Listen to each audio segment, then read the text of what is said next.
Am I the only one showing up to this one too?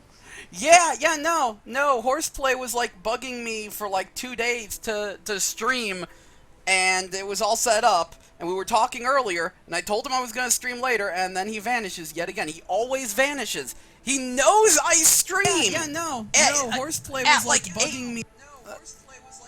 There we go. Yeah, we are definitely live. I can hear myself, but yeah, no. Oh, jeez, did I just lock up my browser? Yep. Probably. Just fucking... Jeez, I sort of wish I was streaming while I was doing my big rant about how much I hate PCs. Because they drive me nuts. I'm a console pleb for life.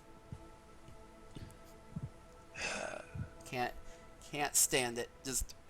Because apparently Earth Defense Force 4.1 is getting released on Steam, and of course that means that the board is full of people who are like, well, now you don't have to get a PS4 because you can just get it on PC, and I'm like, you know it's going to blow up your computer, right?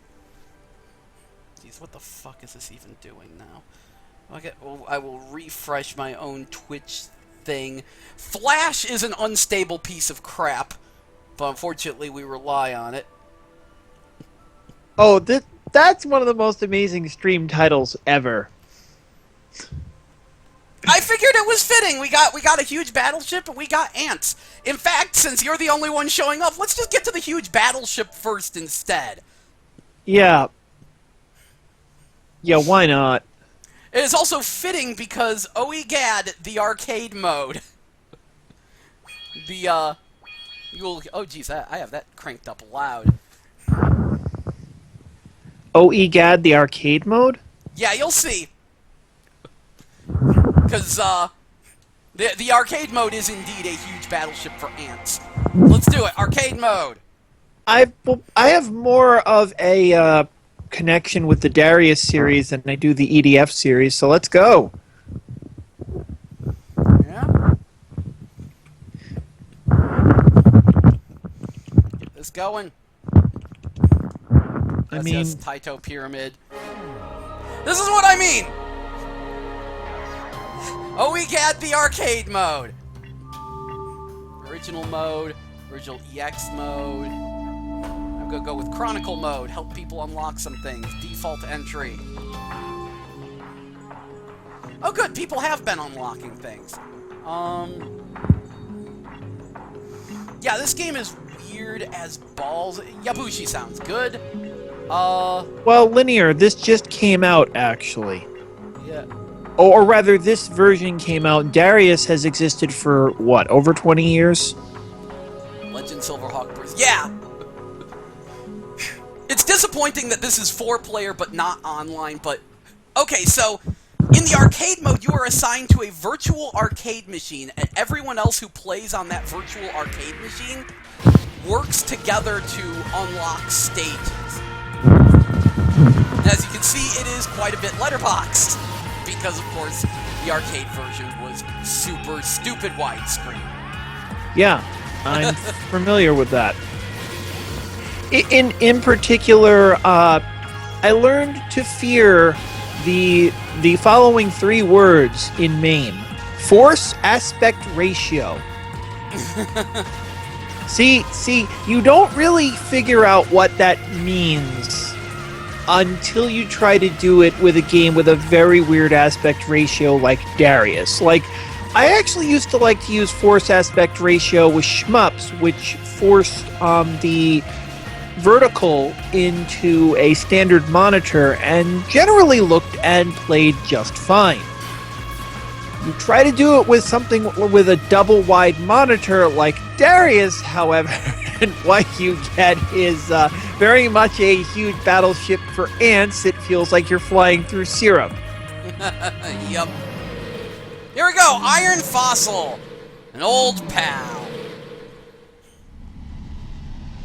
Yeah, Darius is a long-running shooter series whose claim to fame is the awesome Silverhawk ships and having all the bosses are giant mechanical fish for no regular characters. Yes, they are almost exclusively giant aquatic life not just fish, but crustaceans, cephalopods, all sorts of crazy shit.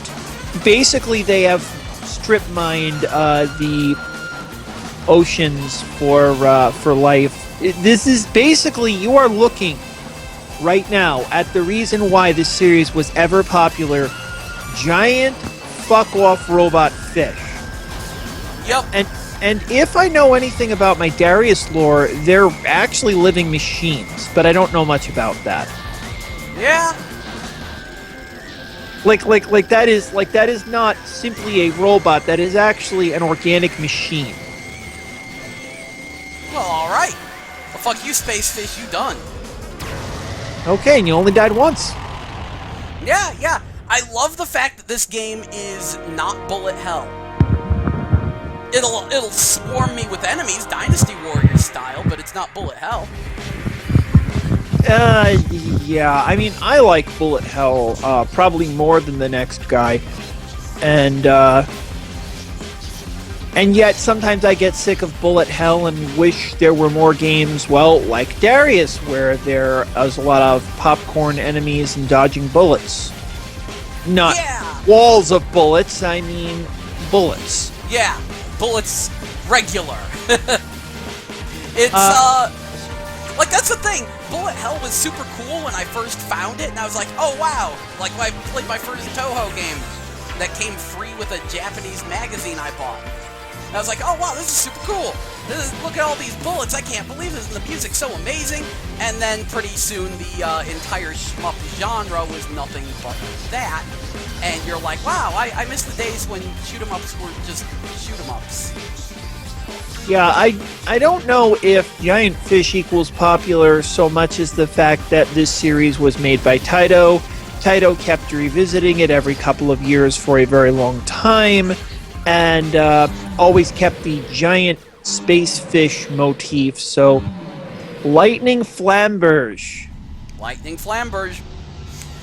What I also like, I like that this game is apparently made of content, as they are advertising that it has over 3,000 stages somehow? And I really want to know more about that. It's like, really? You found a way to pull that off? I mean, I assume there's a way if you have enough backgrounds and enemy patterns and stuff, and considering the way the different modes work, like, this has a regular arcade mode, you have the Unlock the Galaxy arcade mode, and we're still looking at the arcade version here. There's a console one, which has the ridiculous theme song and a completely different set of stages.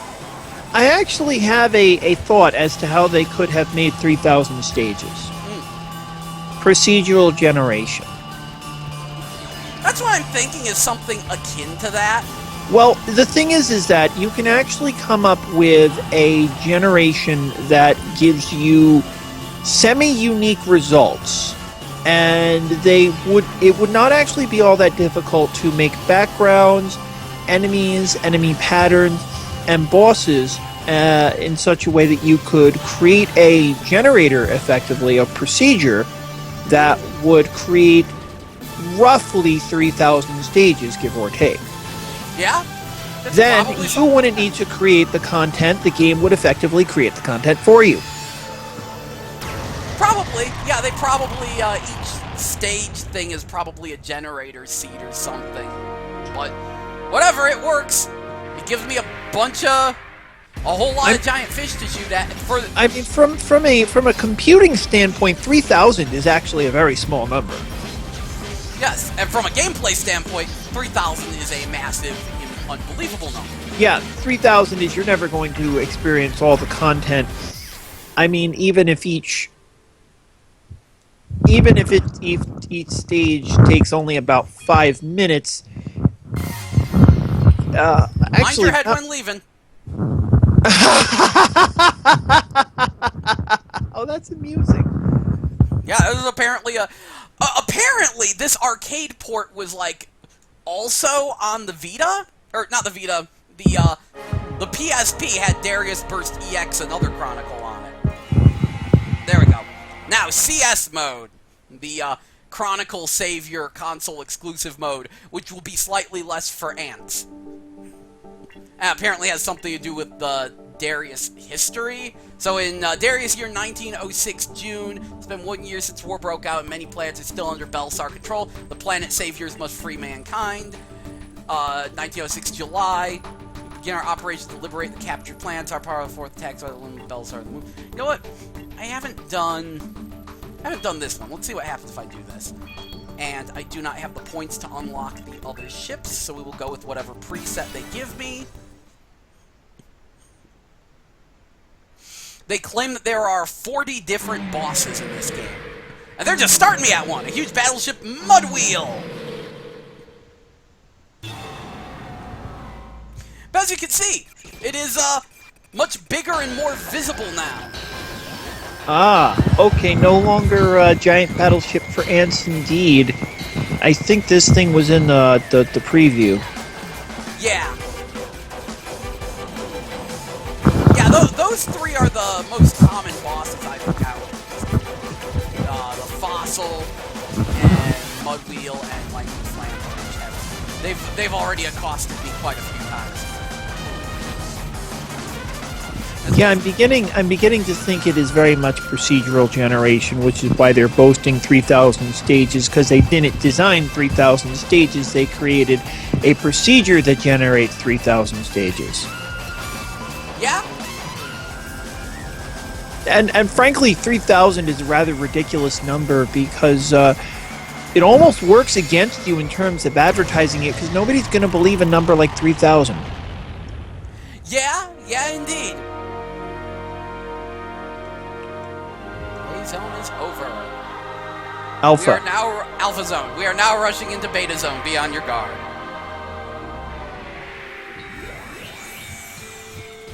This is the classic style. Well, is it really the classic style that uses the? No. The originals used the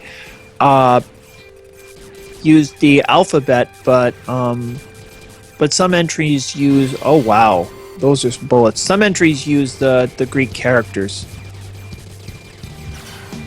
I don't pretend to understand. Darius never made that much sense to me. Yeah. In fact, my earliest experience with the game is one that shmup fans say is basically not particularly good, and that was, I think it's Darius Force from on the Super Nintendo. I started with Darius Twin, which was why I only recently found out that the Darius series was super widescreen, and that's actually a tradition. Like, I played Darius Twin, I wound up buying Darius Force later on, and that was most of my Darius experience. Oh, they're just throwing huge battleships at me like, oh, hey, a new one, Lightning Prison! Lightning Prison? Ah, it's like an alternate version of Lightning Flamberge. Huh.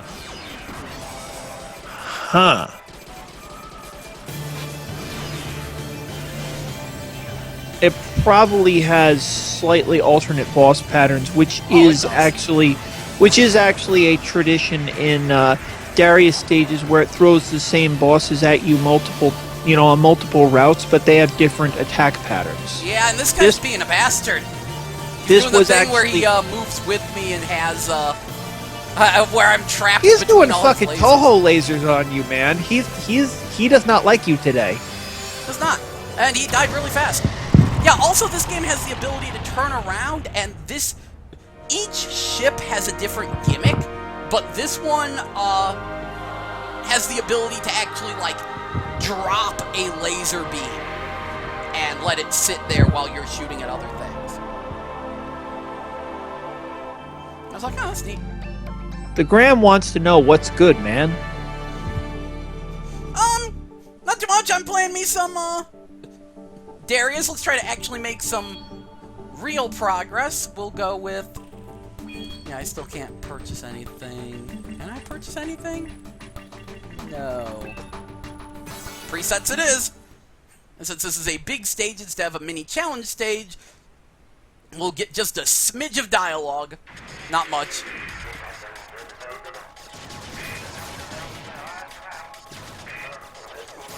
No one's talked about tuna sashimi yet. Apparently, I am piloting Savior 1. That's good. That's good. Because I am the Chronicle Savior. I admit, the graphics aren't that, the graphics aren't particularly impressive, but this game definitely has a charm. But, I need to spend a little more time with it, but thus far I'm gonna say, I still prefer, R-Type Final for my, more recent rendition of a shooter, but I like that this game is kinda similar to it in its, ships and stages. I really like R-Type Final. Let me ask you a question. How much time did you spend with R-Type Final? Good couple hours. Never beat it.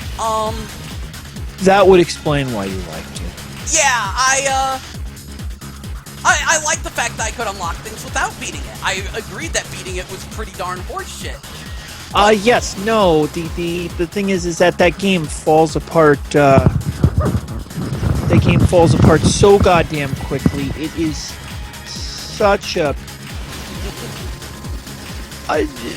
especially because, you see this, what I'm seeing here blows R-Type Final out of the water in terms of, action, and R-Type Final is just so goddamn slow! It was slow. I found it very relaxing. I don't know, it was weirdly zen-like for me. Like, and it's extra weird because I admit I don't think I've liked any of the other R-Type games. Like, I kind of like R-Type 3. If I could never get R-Type into 3 is pretty much the best of the lot. Yeah, and I've played a bunch of R-Types, but I never really got into them. But R-Type Final had a special place in my heart. Like, I played that in both Japanese and English. Both times unlocked, like, around 50 of the ships. Wow, you made some pretty quick progress, actually. I got them all in the English version, though. Good times. I got them all, and I was actually working on breaking the game with the final 3 ships, Curtain Call, Last Dancer, and Grand Finale, which let you select any force, any pod, and any beam cannon, which results in all sorts of shenanigans. And that's the best part. I will say, 7-hour 12 attacks is capable of combat, navigate the asteroid belt, and strike the enemies. I will say that, Yes, Dan Finn. What is this? A huge battleship for ants? I will say I kind of know what you're talking about the game completely falling apart. Because I remember the, space battleship stage that was also in warp. So the screen was all wiggly and you were trying to dodge bullets while it was being wiggly and you couldn't have any perception of where you actually are. I remember laughing at that because I'm like, this stage is complete bullshit. I don't know. So, there was that. I want to say... Actually, if it had the wavy background, like the wavy blue background... Oh god, that was actually FC. Fuck that stage. Yeah. There were 3 final stages, FA, FB, and FC. Oh, that wasn't the final stage. We never made it to the final stage. Oh no, well, okay, then it was the other. Okay, weird. But yeah, no. FC is pretty much. And I beat FC. I did, but FC is the final stage. C is just.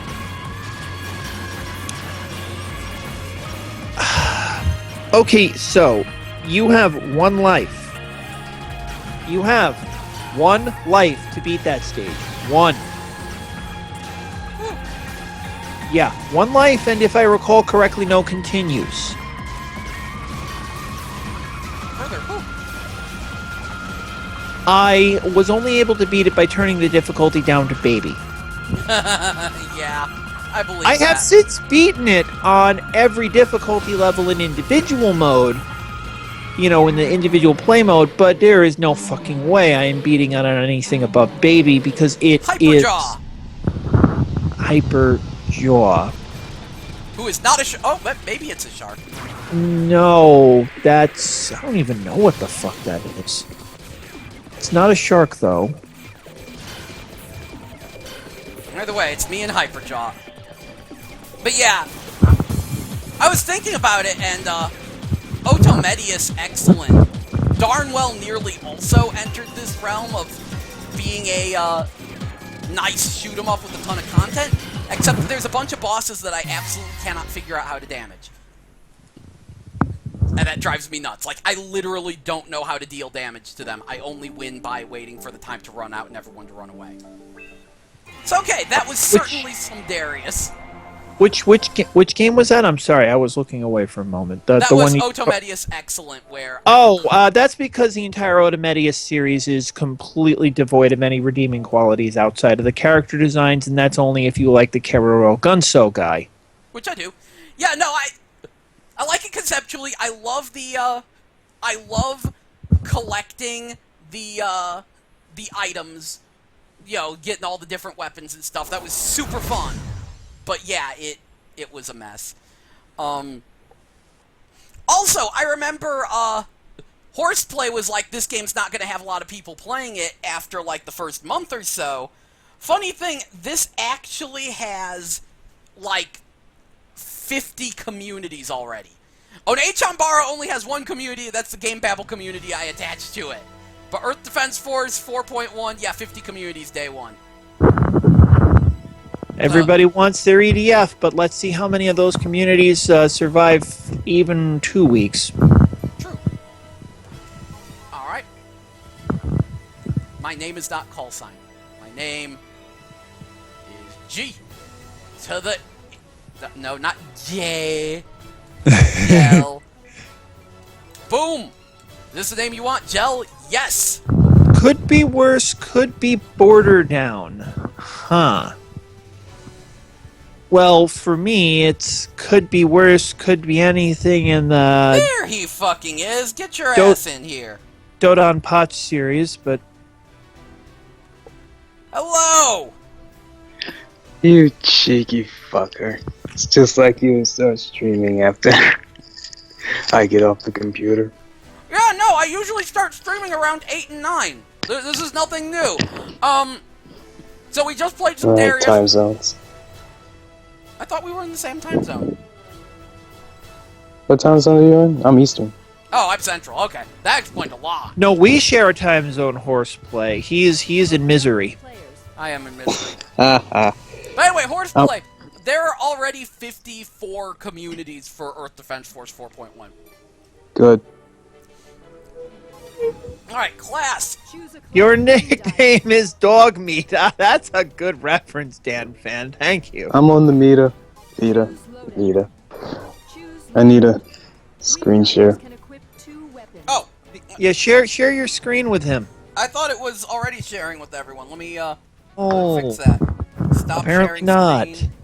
Share screens. Share window. Share that. Boom. Okay, what do I have? Rapier. What was the... I'm trying to remember... Jeez, I gotta remember what my X's and O's are. Rapier, official name, Zero Range Plasma Arc Gun. For second kind of... Okay, that's that thing. Ixion Particle Cannon. I think we'll go with the Ixion and a Plasma Launcher. And, of course... I need to change the color to something far more bright and garish. So... You mean eye-searing and hideous, right? Same difference. So there is some pink. We need some bright-ass pink. Yeah. It's not working. Weird. Wasn't it working yesterday? Yeah, I think it's because it's multiple people. Maybe. I know that you can stream an image to multiple people. I've done that before.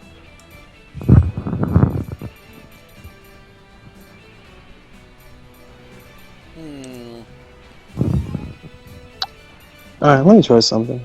Okay. Saturation. There we go. There we go. Now we are pink as fuck and ready to roll. Start mission!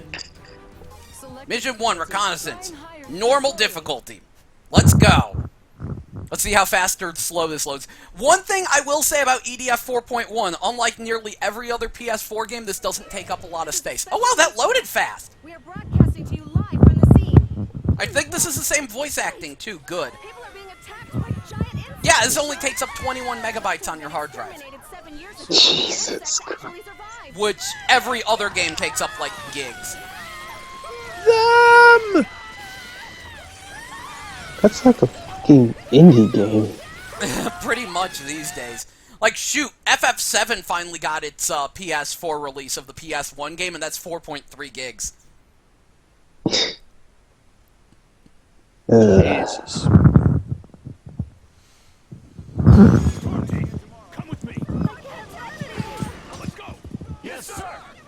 Well, yeah, this does look a good bit better. I think I've already run into some frame rate issues just right now, but that's perfectly fine with me.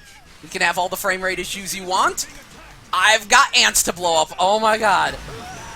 This feels like a whole new game on this system, and I don't know why. It's the same old game, but feels like a whole new game.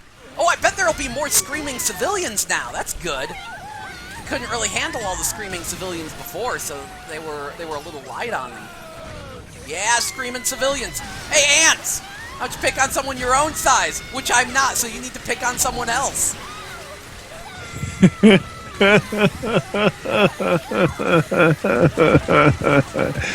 Oh, God. Wow. You're getting fucking swarmed. That's what I know happens. they're ants, but no, this is fucked up. This is stage 1. You call this a swarm? This is child's play. Oh, Lord. I love the fact that there are people out there who, like, refuse to play this game because of their arachnophobia. Because the giant spiders and giant ants are just rendered like real spiders and ants, except big, and I love that. And there are people... Like, I think Wooly was saying that he couldn't handle it. It's like, nope, those spiders, nope. Yeah, well, don't get me started on best friends. Right. I will say one thing. I was greatly amused by some of the things they did, like Beyond Two Souls is actually a very amusing playthrough, but of the playthroughs I watched, probably the least amusing in terms of the fact that they went into this, and I know it's David Cage, but nevertheless, they went into this pretty much determined that they weren't going to like it. So there are parts of their Beyond Two Souls playthrough where you can hear them, practically feel them resisting enjoying the game. Yeah, I will agree with that.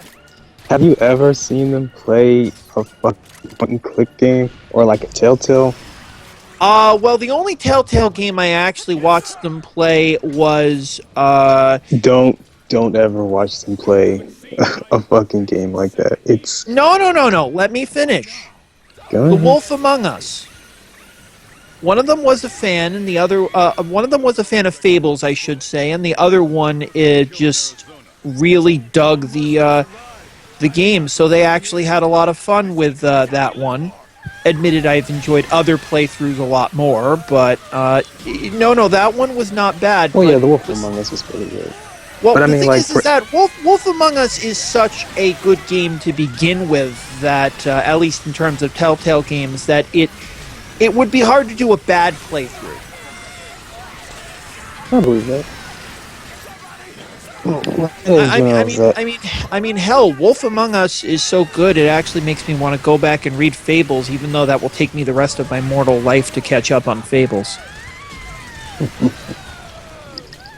On that note, I still need to stream friggin' Diggs Nightcrawler. I haven't even cracked into that. I bought it, haven't cracked into it.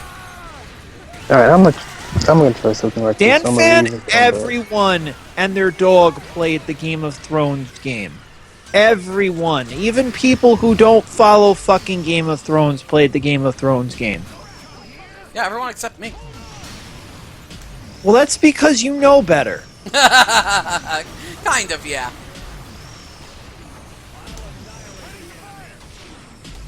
I know it's probably super cool, but not my jam.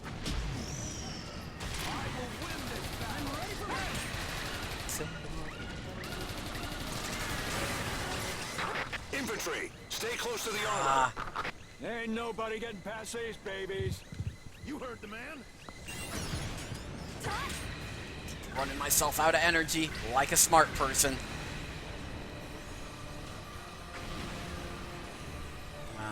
7 years after the last nest was taken out. Where were these guys hiding all that time? So, the extermination was a lie. They were lurking underground.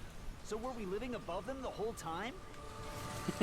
So the extermination was a lie. Oh god, I love the writing in this game. It's like unwriting, anti-writing. Oh, exploded ants, exploded ants, exploded ants.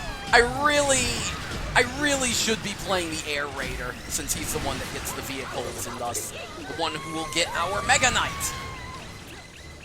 Actually, no, it would make the most sense to play the class that I like and am good at until I unlock more stages, and then we bring on the Mega Knight. Or rather, and then we bring in the Air Raider to grind equipment. That's how I should handle it. Because if I just skip to a super hard stage and have people, like, pull for me, I should get the Mega Knight super fast. That'll work way better. Oh jeez. Oh jeez. Oh jeez. It's EDF. Welcome to Earth. Welcome to the Earth row. Yeah, Gel. Yeah. You've got horseplay calling on your screen. Do I? Can you not see that? Because it's there where you're. I could not see it because I was busy shooting ants. Ow! Did that fix the problem, or? No. I think it's because it's a group call that I can't see it, because it's just showing icons. No, because you were using the Vita in a group call when we were doing Xenoblade, weren't you? Yeah. I don't know. It's not very clear. It is not. It's a mystery. See that weapon? As much armor up as I can get. Shoulda run around and grabbed all those. Either way, Plasma Shot, Laser Lance, Mirage Zero. I think Mirage Zero was a cool thing.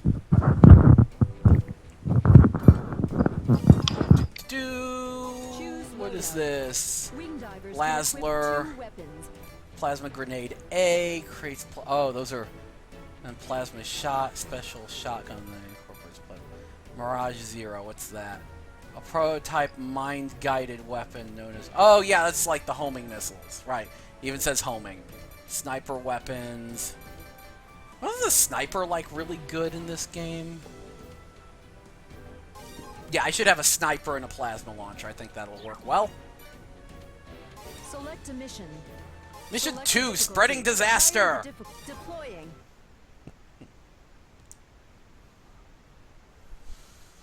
Ah, EDF. Makes me happy. Anyway. Yeah, a horseplay. Are you still there? Yeah, what's up? Is there any way you can actually watch it on Twitch, or maybe get to a PC or anything like that?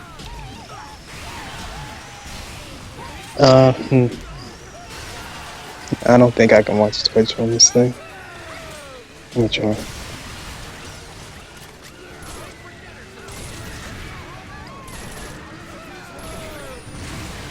Oh wow, that's just a laser that sticks out. It's like zoop, zoop. Oh, that's okay. It's okay. Excuse me. Let's see. I can barely tell what's going on. Same here. Yeah, geez, I'm sure it's worse on a choppy shared screen thing. But yes, it is ant chaos. Ant chaos.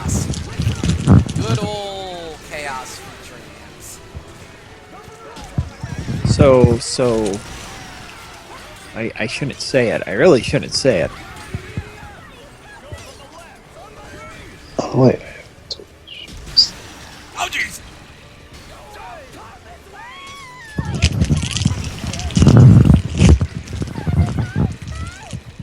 Oh, jeez.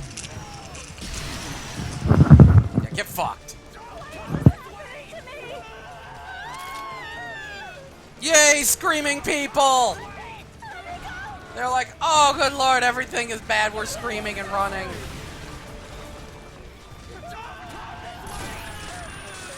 Get lasered.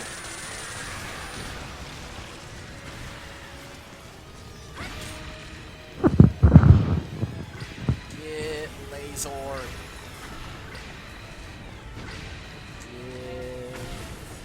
Okay, there's one more ant somewhere around here. We will find it and bring it to justice. All this carnage for one ant. There we go. Now the rest of the ants spawn in. This is not justice. This is murder.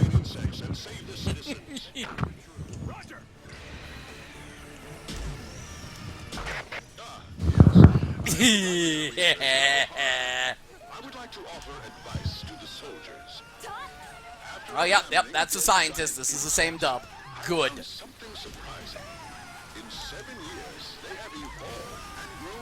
Haven't we tried communicating with them? What if they're peaceful and we've simply antagonized them? No, we tried communicating with them. Thankfully, that was how the first game started. Or rather, that's how 2017 started.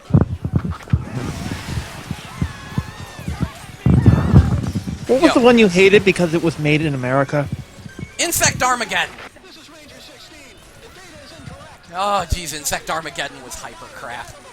I was ranting about that earlier. That was a bunch of people who just did not get anything about the game. They got literally everything wrong. Like, the ants, not only were they over-designed, but they only came up to your knees. And you only fought, like, maybe 25 of them at a time. Yeah. I think I could just say that. It's like, you know what, the rest of what's wrong doesn't even matter. Knee-high They ants. only come up. They're not even giant, and you only fight moderate-sized swarms of them. Yep. They also don't react to getting hit. In fact, no one reacts to getting hit. The stages are way too long and way too easy, which completely defeats the purpose of the short, super hard stages. No, it's just long and easy. Boring. And again, nothing reacts to getting hit. Not you, not the enemies. So you can't actually tell if your attacks are damaging them. And, like, one of the main things about Earth Defense Force is collecting weapons. In Insect Armageddon, you basically just get the same 5 weapons over and over again of increasing strength. Which I know someone's going to say, well, isn't that what happens in all the Earth Defense Forces? No. Every weapon is a trade-off. You'll find one that's like, oh, this has a higher blast radius, but lower damage. Or, this one has less range, but higher damage. And things like that. That's how it works.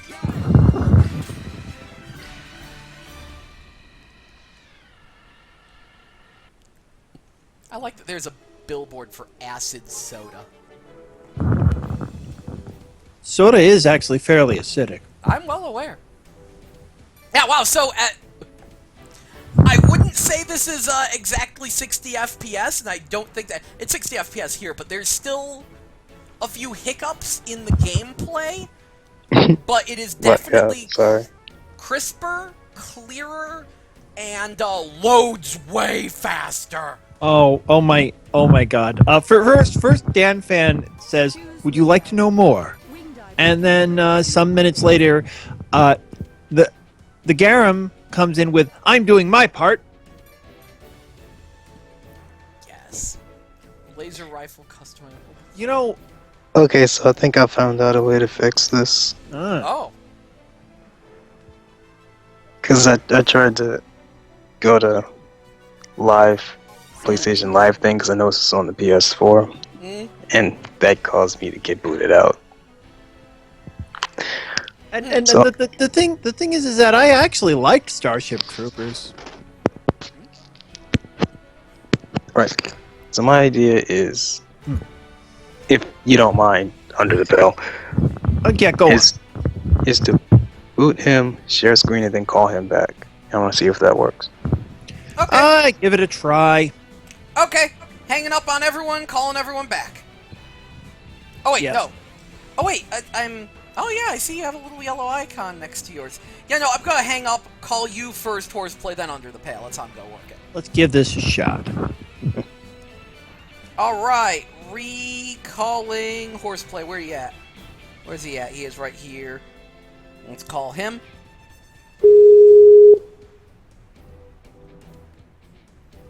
Hello! How you doing? Share a window. Have a window. Enjoy. Okay, I can see it now. You can see it? Mm-hmm. Oh, that's amazing. Because you've got a little yellow thing. I guess you have a really crap connection right now. But alright, we've got you, and now we just have to... Where's Under the Pale? Where the fuck are you? There he is. You add to group call. Oh. Alright, can everyone still see the thing? Mine. I can see now. Nah, mine's got axed when he joined in. Weird. Yeah, super weird. Are you sure there's not a setting on your Vita that's being weird? Sure. It's not like it has a lot of options. Let me check. Settings. Yeah, it'd be something like camera or something. Like the camera settings for using your camera or something. I don't know. I never tried to use Skype on my Vita.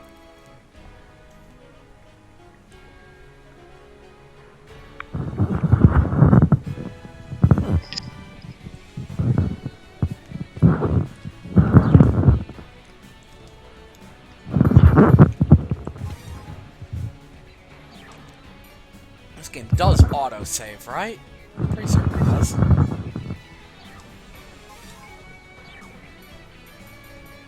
Back to title screen. Yes, okay, that saves when I quit. Good, good, good, good, good. I think it's about time I went online and saw who I could find.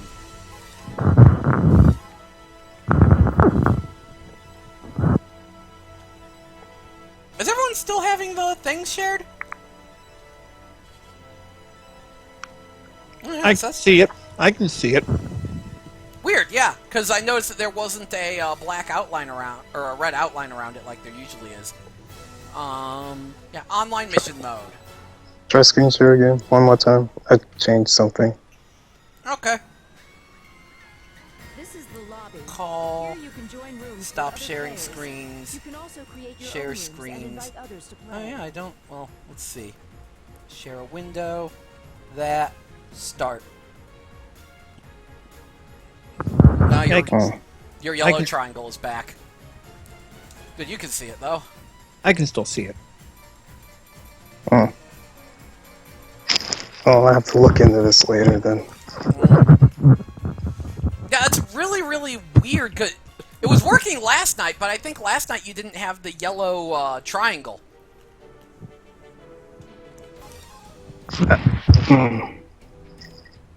I don't know. Oh, geez, these people are on the hardest difficulty. Never mind. Oh, jeez. Now everything gets weird because I'm in the lobby thing, so my D-pad winds up bringing up emotes. This is the lobby. Well, Here I don't really know anything about EDF, so it's better I just go. No one here knows anything about EDF, but alright, we will miss you. It's darn I can't shame. watch it, so I can't commentate. Yeah, exactly. All right. It's weird that you can't. So yeah, well, we will miss you. Alright. Yep. I'll see you two later. See ya. Catch you later. Now, where were we? We're going to. Yeah, you're going to see if you can actually play a game, and I was going to say something about how I actually like Starship Troopers. Ah. I need Difficulty. The to higher actually read the original novel someday, though. I did find out why people say that the movie is a satire, though, or at least I think I figured it out. Yeah? See, the novel is an exploration of the necessity of violence and the proper application thereof, whereas the movie is a glorification of violence and the use and proper application thereof. Huh? In glorifying violence, it becomes a satire of itself. Huh? Oh, go, got someone with a depth crawler. Okay. Going new vehicles. It's a spider robot designed for going through tunnels, and apparently the first print run bonus, so I should have it in theory, is a gold painted one. Well, I'm okay with first print run bonuses being things like pimping your ride. I am not okay with first print run bonuses being getting the good version of the game. Yeah. Yeah, well, that was a whole new debacle there. Just, man, the layers of bureaucracy and bullshit that went into the Rodea the Sky Soldier thing. I mean, to the point where I don't even really want to get into it. It's just I'm remembering a brief discussion we had when we were playing. Well, when it was the other dude was playing fucking Transformers Devastation, and was talking about the. We were briefly discussing the exclusive skins. Yep. We were briefly discussing the and the thing is that I was like, yeah, no, I am not fond of exclusives. I am not fond of pre-order exclusives or first print exclusives or any kind of exclusive. But if it's just custom skins or early unlocks, I'm okay with that.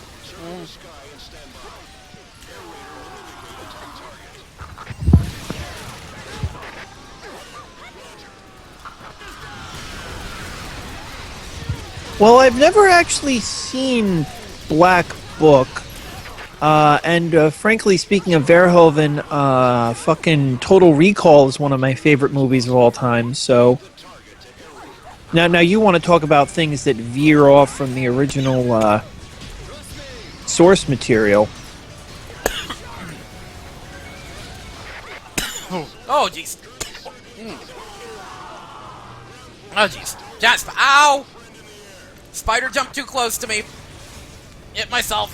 Covered in jizz. PC releases will all be replaced by jumping penises. What are you even saying anymore? Earlier we were discussing what'll happen when this comes to PC and gets modded. And, white folks like they'll add dicks. And I'm like, oh yeah, of course the spiders! Play some with dicks, and then, Horseplay was arguing that there would be a nude mod first. See, there's a golden spider mech. That actually looks like loads of fun. Oh, wow. Okay, that gold paint is actually kind of ugly looking, but it does look like a fun little ride. Indeed! Oh yeah, that's right, I need to see the underground missions now that they have lighting and they're actually dark and you have to use flashlights in there. So, the spiders crawl out of the darkness. And you are likely to be eaten by a Gru, yes, yes. This is headquarters. Transport unit orders arrived on There the we scene. go. On request.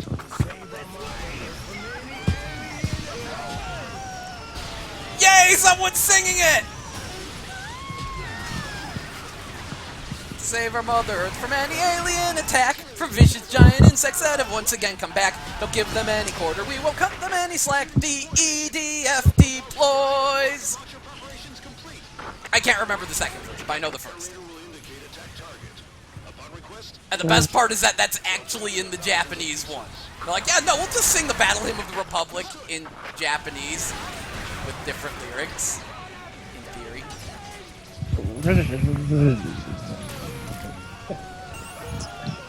That was a reaction. I'm way out of my depth. Oh, jeez. And then I got killed. I got killed inside a health pickup. Good. Good. This is good. This is how it should be. This is how it should be. I think that one shot says more than needs to be said about this entire series. Yup.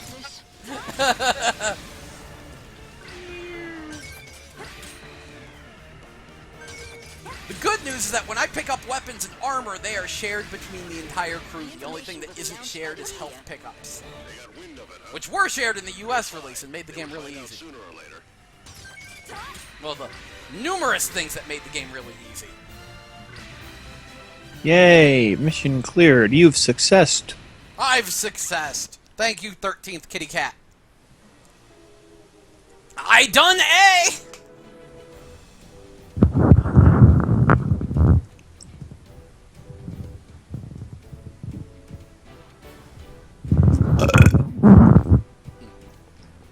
Okay. Yep. Now, what the fuck is an I done A? Wing divers can Mid-range electroshock chain lightning gun. Damage wherever they hit. I think that'll be fun. I think I remember that being a good weapon. Preparation complete. Bzz. Yeah, it's lightning, so anyway. What am I even looking at? Well, I'm looking at a menu right now, but this game. deploying. Yeah, it can get a little baffling there, but oh my god, this game. This is such a good series. I'm really curious to see what they do when they do, like, an actual proper PS4 EDF. Unless Nintendo hired them doing all the Zangeki no Ren. Yeah, this thing! Oh yeah! Oh yeah! Oh yeah! Look at this! Look at this! I can barely look at it because the moment you fired it, it dropped all the frames. We didn't need those frames. Those frames were shit. And you know something? You know something? Fucking... Fucking Zengeki no Ravioli, that fucking game. I can't think about that without getting at least a little angry. I can't blame you. But why for you? Well, funded by Nintendo, published by Nintendo, designed with the sole purpose of utilizing and selling the Motion Plus. Let's not release it in the US. Yeah, nah. We don't need it. Oh, yeah, no. One of the episodes I plan on doing once I get my hands on Dark Wind is, top 10 best motion-controlled games of all time. Or And I was about to say, none of them are going to be Wii entries, right? Right? Zangeki no Regenleave and Red Steel 2. Red Steel 2 definitely ranks super high. Oh yes, Red Steel 2 is them finally understanding the technology that was introduced in the Wiimote, right, Joe? Just compare Steel to Red Steel 2, and you see how far the developers have come. No, that's them getting their hands on a Motion Plus. That's what that is. Oh, but the Motion Plus simply provides it with more memory, doesn't it? Oh, lordy the lordies, I know what you're quoting now. Fuck you, no. Oh. It's a gyroscope! It's a fucking gyroscope! Why is that so hard to comprehend? Well, because the person you were dealing with had a skull density that makes depleted uranium look lightweight. Yeah, I once dealt with an astonishing Wii fanboy back when I posted on Facebook. He really liked the Wii. Oh, Or, no. I mean, not Facebook, Live Journal. I'm Journal. sorry. I can't remember which unused blogging program it was. Never used it. Well, it's Oh, wait, the that's right. unused... And People I still use Facebook, but nobody but the Russians uses LiveJournal these days. Right, and in that instance, I got Facebook and MySpace confused. There were spiders behind me. That's not good. Well, anyway, yeah, this guy... It was interesting dealing with him, we'll say that much. I definitely don't think he's a bad person, I just don't think he understands the art of argument or communication. I just remember Or when human he, contact in general. I just remember when he reviewed the Tinkerbell movie and said that it looked like something that, like, it looked really good, like something you couldn't even do on the 360 or PS3, but maybe the Wii. And I was just like, oh my shit. No, I've... And to anyone watching, feel free to unpack that however you want to. Believe me, I haven't dealt with that guy very much, but not personally, but I've kind of had to examine his droppings over the years, and there is something definitely not right with that guy. Yep. I don't think he's a bad person. I never really thought he was a bad person, but he is just... Dense. I don't even want to say he's not playing with a full deck. I just don't think he's playing with the same deck as the rest of us. That's a good way to put it. He never ceased to amaze me with his excuses for the Wii. To be honest with you, I only remember the Motion Plus and how he basically just reinforced your flawless alien technology rant. Yes, how the Wiimote is flawless alien technology. Because no one is willing to say that maybe the Wiimote didn't work. Either its motion control was a terrible idea, or the Wii somehow isn't powerful enough to handle its own controller. But no one will say, oh yeah, maybe the Wiimote doesn't fucking work because it's a poorly designed mess. Like, even the people who hate the Wii and hate motion control, they won't say, oh well, maybe it's the fact that the Wiimote's bad. No, it's gotta be the Wii's fault. The Wiimote is flawless. And I'm like, It took me only the better part of an hour to figure out what was wrong with the Wiimote. and what did you find? We were playing Wii sports tennis, and initially I was doing what the game says it wants you to do, of waving the Wiimote left and right to swing your racket, but I was noticing that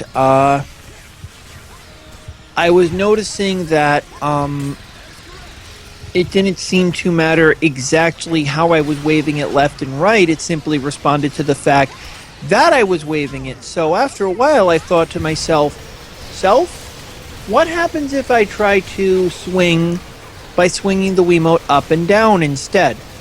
The character, of course, still swings left and right. And I was like, okay, we're going to try throwing the ball by swinging the Wiimote right to left instead of top to bottom. Also worked, if I recall correctly. But definitely the swinging up and down still caused my character to swing left and right. And I was like, this is crap. Yep. No, there are good games on the Wii. Don't get me wrong. Actually, one of my favorite games I've played in the last 5 years, Sin and Punishment Star Successor, is on the Wii. Yeah.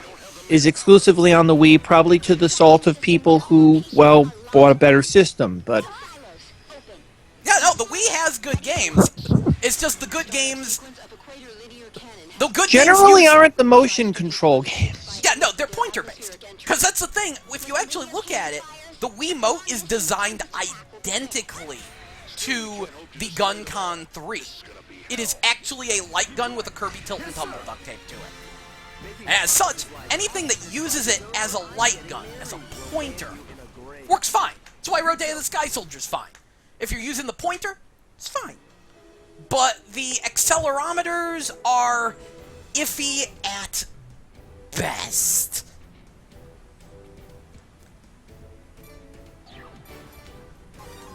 And I just got the E2 plasma launcher, which if I recall was what I preferred. I think I used that forever. I think this is my loadout for a good long while. Good, I got my weapons. I don't even know how it got there. I don't even know. Oh, there's a sealed copy of Star Successor sitting in my collection. Don't know how it got there. I don't even own a Wii. In preparation. Or you were drunk.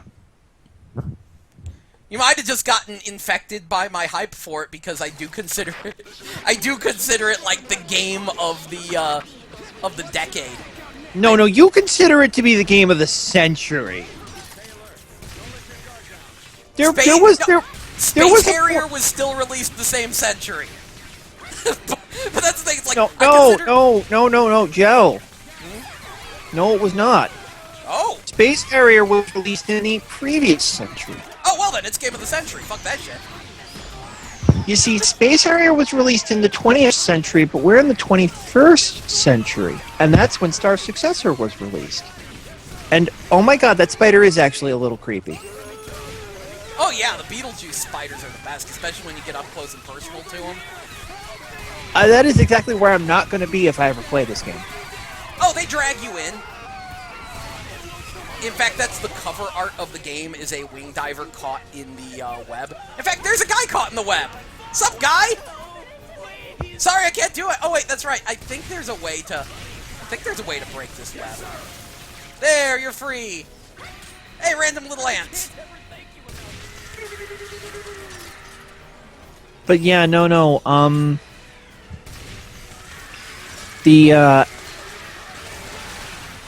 So.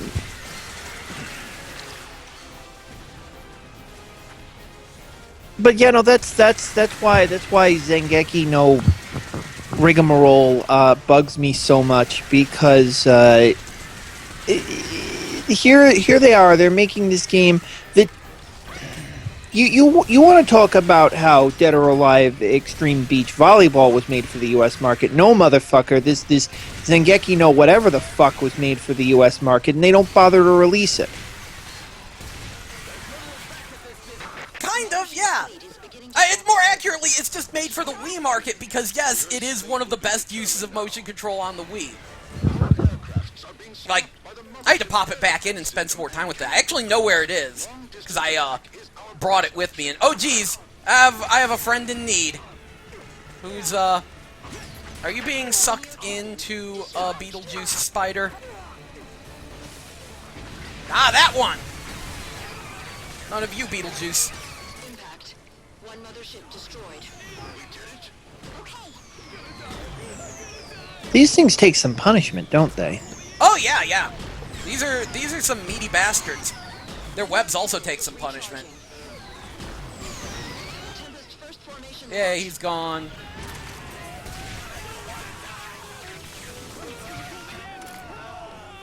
And I just ran myself out of juice. Oh, wait, no. Just avoided that. Good, good, good. Wait, there's something sitting right next to... Oh, hello there! Hey, buddy. Hey, hey. Oh, good, good, good, good. I'm hooked. I'm hooked. It's We're pulling dropping me in. all the frames again. Yeah, I'm being pulled in. I'm being pulled in. This is anti-good. This is ungood. Okay, good. He's dead. Ships at half damage. But yeah, weren't there a bunch of games that Nintendo basically made for the Wii and the Motion Plus in particular that they did not release here, or at least tried to avoid releasing here? Not for the Motion Plus. There really wasn't a lot made that actually made use of the Motion Plus. Now, actually, I have a bit of a question because I'm trying to remember. Did Pandora's Tower ever get a US release? Yes, mine's still in its shrink wrap. I haven't played it. I I picked it up. It should be right over there to the left of me. Never got around to popping it in and finding out how it is. Yeah, no. All I remember about it is a friend of mine showed me a preview for it, and I started singing Chains of Love. Yeah, no, it showed up in a certain somebody's video series even. So, yeah. A certain somebody? Yeah. Because your girlfriend, like, can turn into a monster and you have to kill her. It's one of the endings. On that note, I got spidered! This mission is going poorly. Oh, Yeah. a certain someone. A certain Okay. someone. I'm sorry, I had to think about who that someone could be. Who could we both be talking about? But yeah, no. We do not speak his name. Anyway. We don't. And that's, yeah. Oh, good, more spiders. Yay, 13th Cat Kitty! Succeeded in saving me! Yay, thank you, 13th Cat Kitty! Now we have to kill all the things. 13th Cat Kitty? 13th Cat Kitty! Is that somebody's name? That is a username for somebody. The 13th Cat Kitty. Don't spend too much time thinking about it, Graham. We just don't want to name this guy on stream. We don't. But yeah, no, so Pandora's Tower did get a US release. It's much funnier to focus on the mental image of me singing Chains of Love when I see Pandora's Tower. But anyway,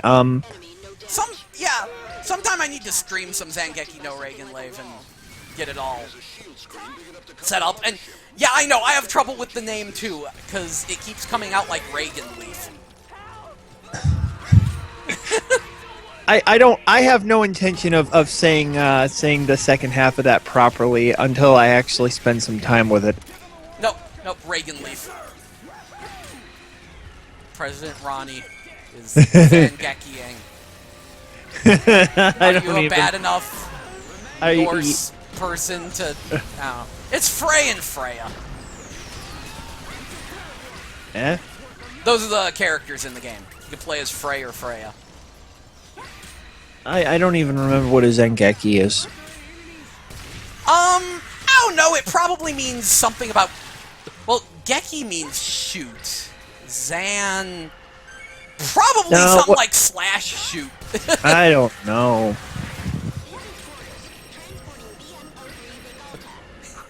Yeah, I think slash shoot or like wave slash. We'll find out, but eventually. But yeah, its original name was Dynamic Slash.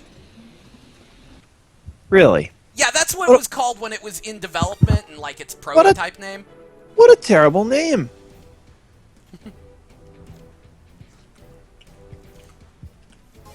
Ooh, we got the sign painter here.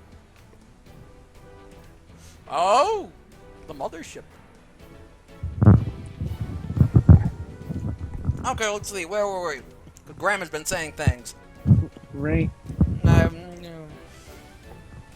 Being a puzzle nut, I still hold up Octomania as the best game on the Wii. Not a bad choice. I do enjoy some Octomania. Especially the translation of that's pretty brilliant.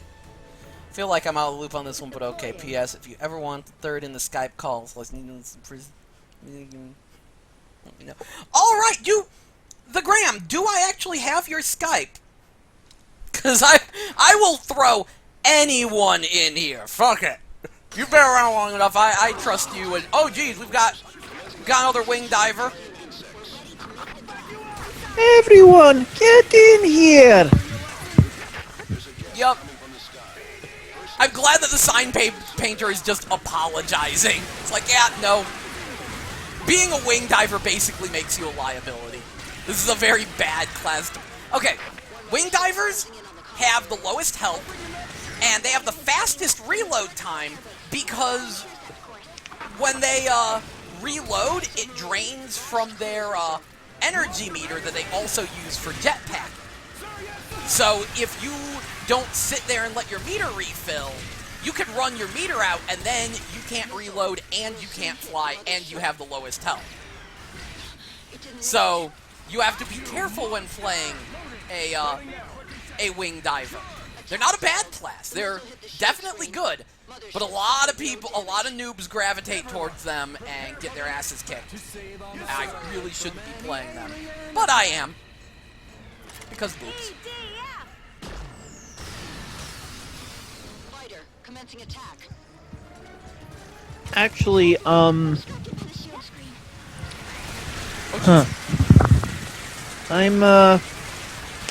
probably actually going to fold up my tents because, well, I can only watch you blow up ants for so long.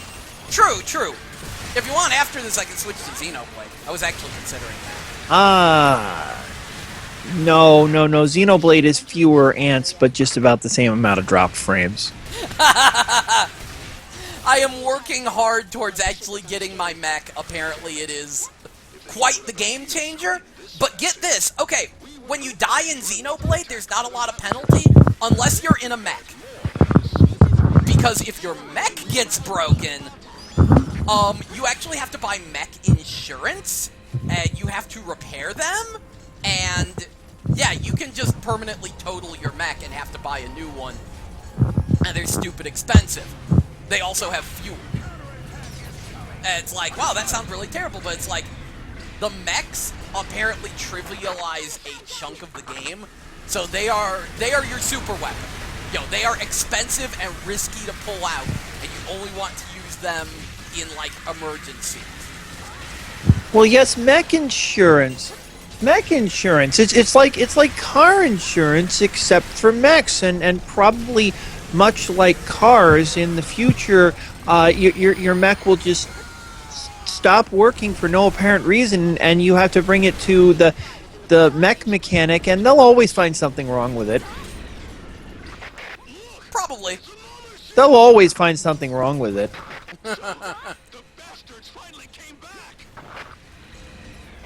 Oh yeah, the mothership's back. Hi guys.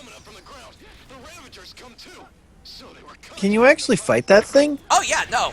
There's a boss battle against it. You blow it up. It's a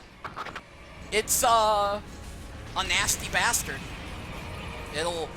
It just starts bullet hell on you. It says it's Toho time. You just didn't know it yet. In fact, that was the end boss of the first game, was you just fight that thing. And again, or not the first game, 2017. 2017 may as well be the first game. It's basically a remake of the first game. Yeah, I remember seeing that, actually. It looked like a decidedly unpleasant boss battle. That was one of the best moments in gaming for me, though. Just because of the way it played out. Because you go there, and you have a crew. You have teammates, and you're like, oh, yeah, we're taking them down, and you gradually hear them all die and scream, and eventually they go silent, and it's just you and the lasers. And you're hearing about how the entire world is being conquered by these aliens, and there's no hope left, and then eventually the lady comes on the intercom and says, like, Captain, there's still one person left! There's still one person left fighting! It's like, yeah! I'm the last person left on Earth, and me and my fucking rocket launcher are going to blow up this alien mothership. And then you do, and the ending is shit, but it doesn't matter because just that feeling is great. It's like, yeah! I've never screamed... Okay, I've screamed a lot at video games, but I got a good Rambo scream out of that when I was doing that mission. Just come at me, you bastards!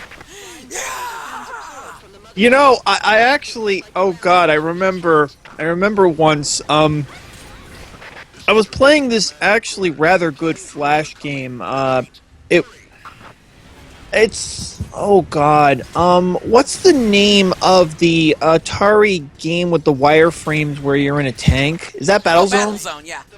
It's basically like Battlezone, except you're in a turret and you can turn in 4 directions, and you have to even aim up and down a bit, and you have to like blow up, well, first these like tanks and skirmishers that come at you, but later there's like planes and fucking airships. And the airships are fucking nasty. They're nasty. They take forever to kill. They do tons of damage to your base. It's ugly. But I was on the last mission and like I'm surrounded by like planes and tanks and there's like 3 of these things overhead and I set off a nuke.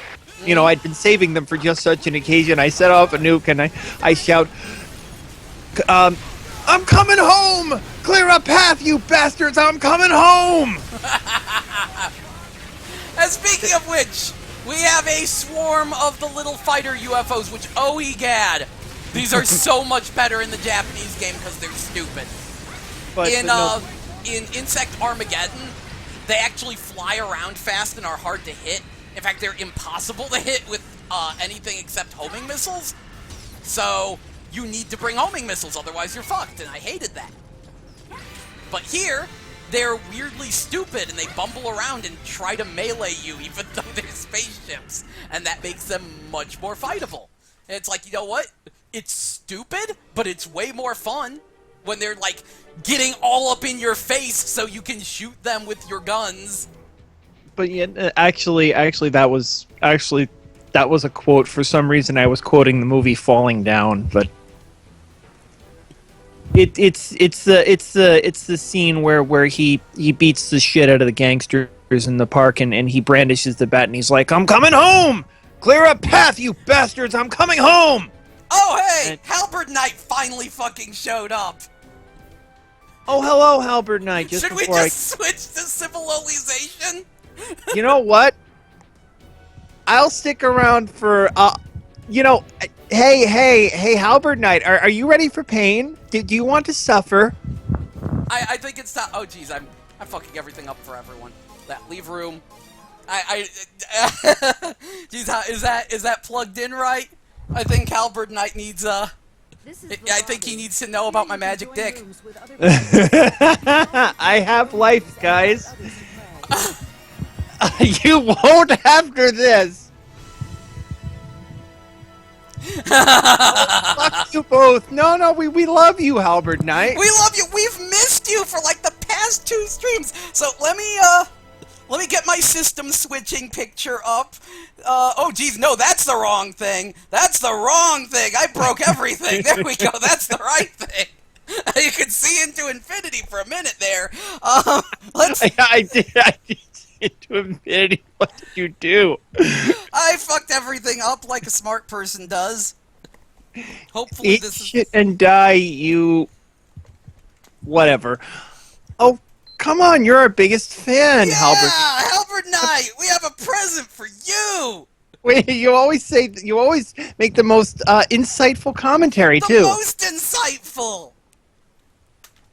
Okay, good. The PS3 appears to be working where we plain old signal that will likely say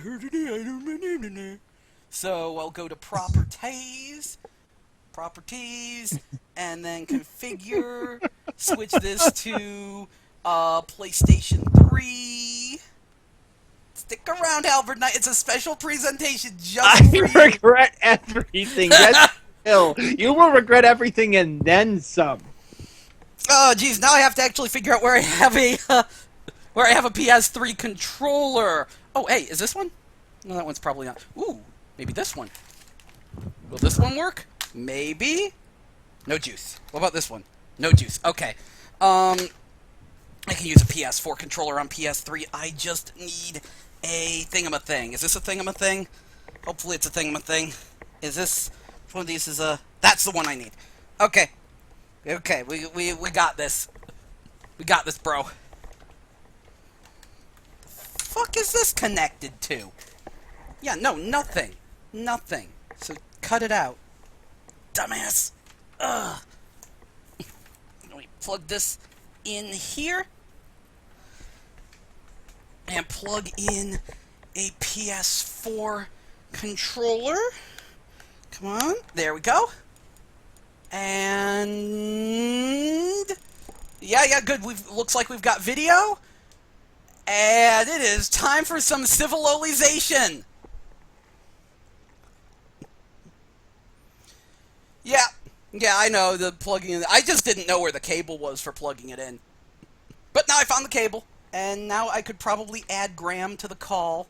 Because I do think I have him on my contacts. I remember us talking Skylanders for a while. And the more the merrier. You know what they say. The more the merrier. You know what they say. The more the merrier. Everyone, get in here! Everyone, get in here! I played too much Hearthstone last year. I actually quit it for like a solid month. Oh, good. The freaking size is screwed up. Size, fit to screen. Hell, you sin weebs. New one is yes, this is Graham. Okay.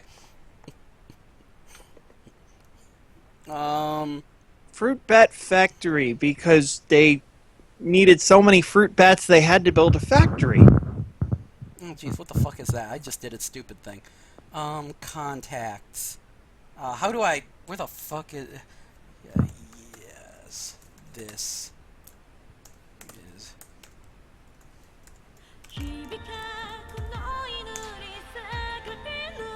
Yes, this is... GR...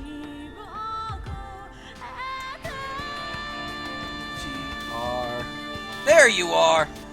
Yeah, add to contacts. Send. No, Halberd Knight, I beg to differ. This is only illegal if you're in England. No, probably also New Zealand. Okay. Well, if you're in the United States, you're safe. For now. Anyway. That probably won't change. Good point. Okay, so... I actually decided to take the hard route, and I was conquering India. We were marching on Calcutta, apparently, and I actually got Sanzo on my team. But I've realized this was a terrible idea because this is actually getting hard. So I'm going to see what happens if I turn around and I go to Mongolia instead. So, to Xanadu! Oh, I guess we can't. Fuck balls. Oh, maybe it's because... Now I have to remember what my buttons are. Back.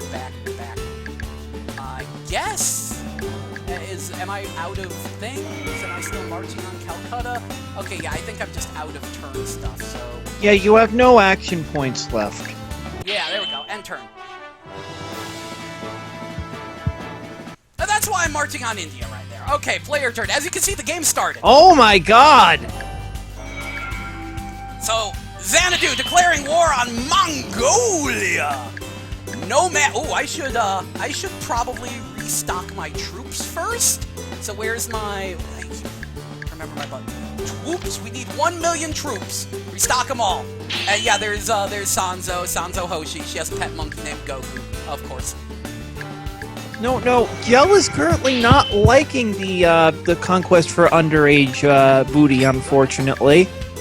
Yeah, no, it was a fun idea at the time, but wound up falling apart. I need Nobunaga. Nobunaga is freaking beast mode. Lancelot, get in here. Lancelot likes to eat Sanzo. And Horseplay has apparently sent me a message. Either way, we're oh wow, we still got slots. You know what? I'm not gonna risk it. I'm gonna leave those there. Oh, by the way, Yamato Takeru no Mikoto wound up turning evil, and there's some guy who painted a skull on his face, but he has a big nose, so he looks dumb. And he's apparently the main villain, I guess. Proves we're approaching our goal of world conquest. Zapang's fleet. Viva Zapang!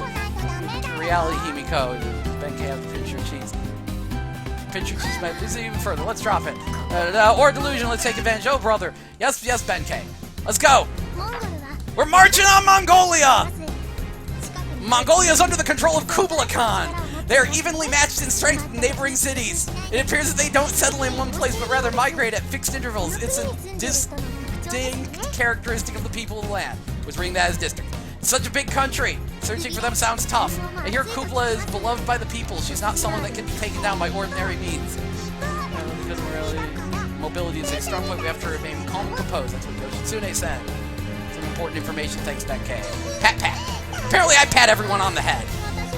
Oh, you were complaining about me patting you on the head. Fuck you. Please, wait a second, let me check their intelligence. I admit, I would rather be playing Spectral Forces Genesis than this. I would rather you be playing Spectral Forces Genesis, and that game is shit to watch. Okay, is Kublai Khan of Mongolia? Oh god, we're live. Alright. How do I... if I hit that... Is that add to call? Let's add people. Recent. Probably not Graham. Get in here, Graham. Where the fuck is add to call? We need some Grahams in here.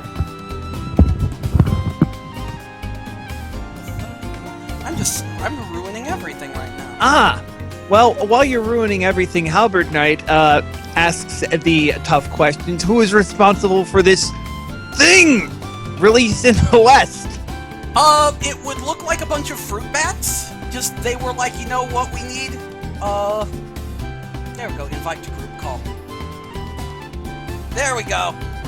Probably the first time I'm gonna talk to Graham, actually in person.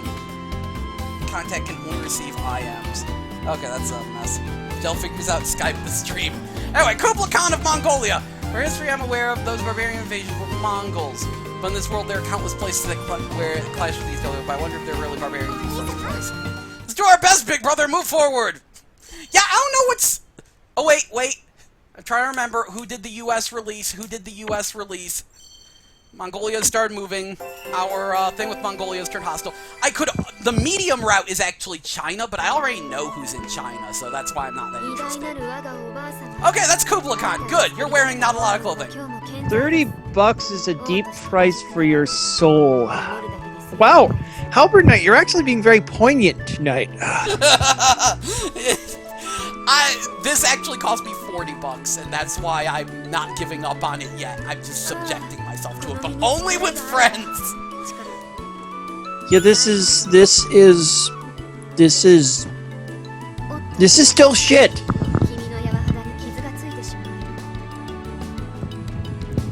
Okay. Letter from Zipang has arrived. So weak as foreign invasion. Dude, I swear the greatness of my grandmother's name, I will overcome this trial and demonstrate the character of a true ruler. See you, my kittens. If you're good, I'll pet you again. Okay, so Kublai Khan has a harem, and who the fuck are you?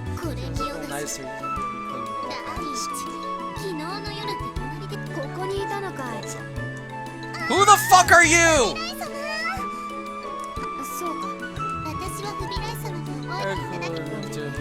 Sorry. Just calls everyone kittens. Strategy. So much talk. This game is made of talking. Oh, that's Marco Polo! What the actual fuck? But between this and trying to figure out what Halberd Knight is saying, Animu Sinner something pale. Fuck pale, maybe? You're not really my type. This is In Xanadu! Actually, wait, we wasted a bunch of people on this is everything I hoped for and then some. Yep. What can I do in Kyoto? I already did that. Was Calcutta? Did I already take Calcutta? Yes, searching the keys. So I need to go Mumbai. Yeah. Oh yeah, there's one other thing I'd like to point out here. Because this has me very intrigued. Okay, so the world is just a clash of time zones and cultures. We already know that, like, Napoleon Bonaparte is there in France and stuff. And I'd just like to point out that there's a Germany. I don't know who is in Germany. I just want to point out that there is a Germany. It's best if we don't think about it. Oh, I'm thinking about it. I'm thinking about it and the magic power of my world-unifying dick. Let's end our turn, and then we march on Xanadu! In Xanadu! Oh jeez, they're attacking! Because they're Mongols! Battle preparation! Oh, good thing I didn't use everyone. Oh, we got a drunken fox girl. That's good. You usually need drunken fox girls. You never know when they'll come in handy. Himiko. Oh yeah, the rock throwing girl! You throw rocks, and you're good at it. I guess Yoshitsune is just going to take up the front then and start battle. Here we go, the actual gameplay. Unfortunately, this is like all the gameplay. And all the animation with all 2 frames of it. So yeah, throw stone at... I guess we'll just throw stone at this motherfucker.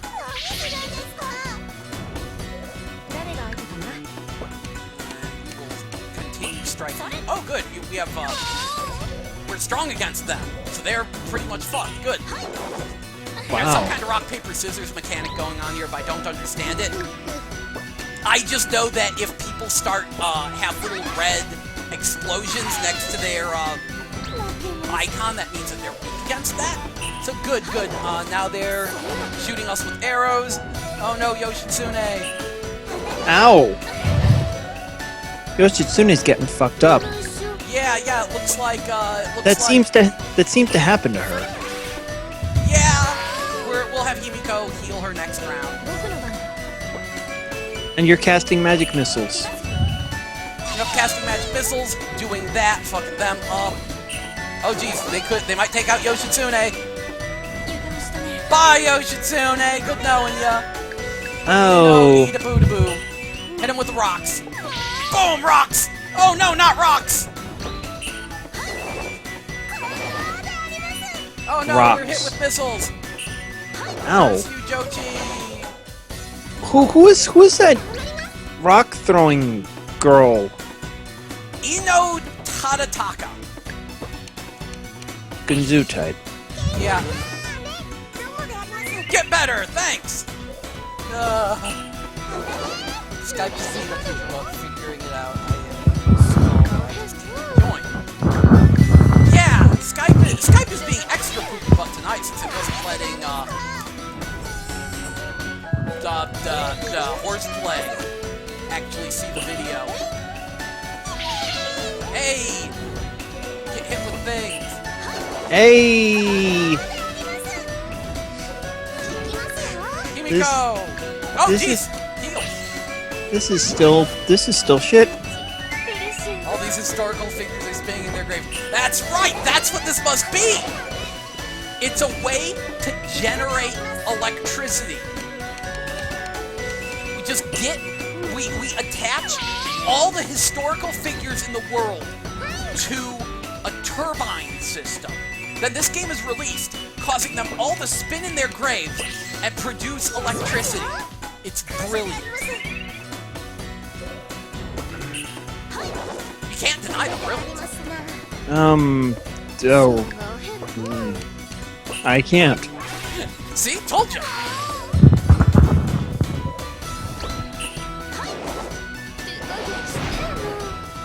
Oh, geez, there goes... Ow! Gonna have to throw some stones at you.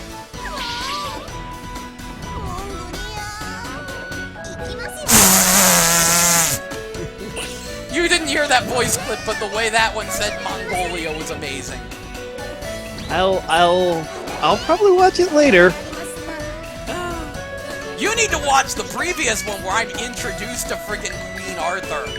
That was, not what I was prepared for.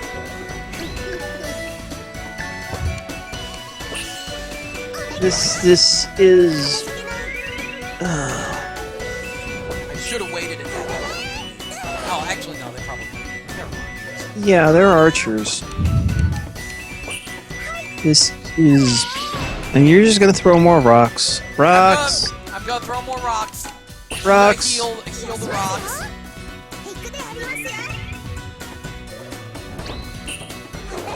It's like, I'm gonna attack the rocks. She's like, arg! And I'm like, no, throw more stones. That's right, I actually ran out of turns once. Do you lose when that happens? I think it depends on who has the most troops left.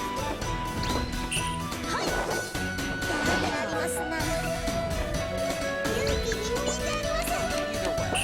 Okay, you attack. That's the last time Himiko's gonna heal. Next turn. And then Himiko's gonna magic missile at the darkness. Yep. We'll have both rock throwing and magic missiles. I think it'll work. Ow. Throw some magic missiles. Pew, pew, pew! Yep, this was a good plan. I'm a master strategist. Boom! Get out of here. I win. Fuck all y'all. Have the Sword of Kings. By that No. I I am actually much happier watching this than Bible Black, Halberd Knight. I'm gonna have to kind of go to the mat with you on that one. I don't want to watch Bible Black ever again. All right. Once enough. Marching on Xanadu!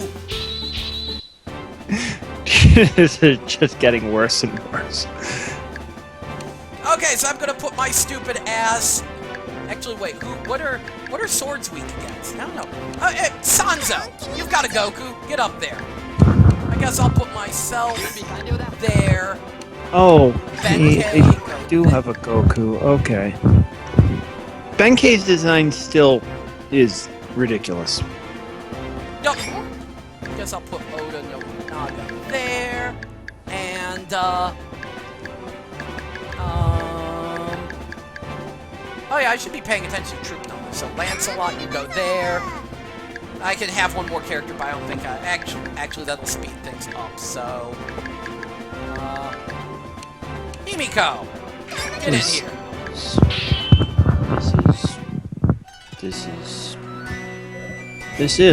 What is this? A good question. Take this. Eek. I love when hardened soldiers go eat. Nom nom nom. Yeah, apparently Lancelot likes to eat. Onigiri! Think he's gonna give it her best. Yeah, actually, if you want to know something else that's hella honest, that would actually be the MMO Onigiri, which finally got the... Oh wait, Goku time! BAM! One frame, you done. Get Goku. And now I will bravely slash as one of only 2 men in the world. My dick shall unite the universe. Hello, I'm here. I figured it out. Holy crap! You showed up! Hello! Yeah. The pain train, can you see the, I can. Excellent. I can see the Victoria Lolly edition. Yes. Yeah, yes, as Gel rather cleverly termed it the first time he streamed this monstrosity, Civil Lolization 5 Brave New Pantsu. Yeah. Yeah. Though, like, if you've ever played Victoria, it's actually really similar to that, and that's kind of scary. Well, Marco in any Polo is not happy. in any case, there are no brakes on the pain train. Oh boy. I can protect our love to the end, Lord Kubala. He'll shower me with compliments, and then when we're alone, just the two of us, we can. Oh boy. Thank you, Marco. Thanks for Marco my Polo conquer- wants to. Marco Polo wants to sail around your South America. Oh, Jesus! He wants to discover you. You're making it worse, Graham. You don't. I'm making it better. What the fuck are you talking It's about? true. Okay. Yeah. Come here.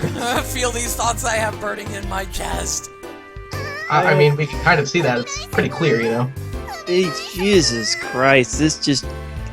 I mean, she might want to see the fucker. These designs are all terrible.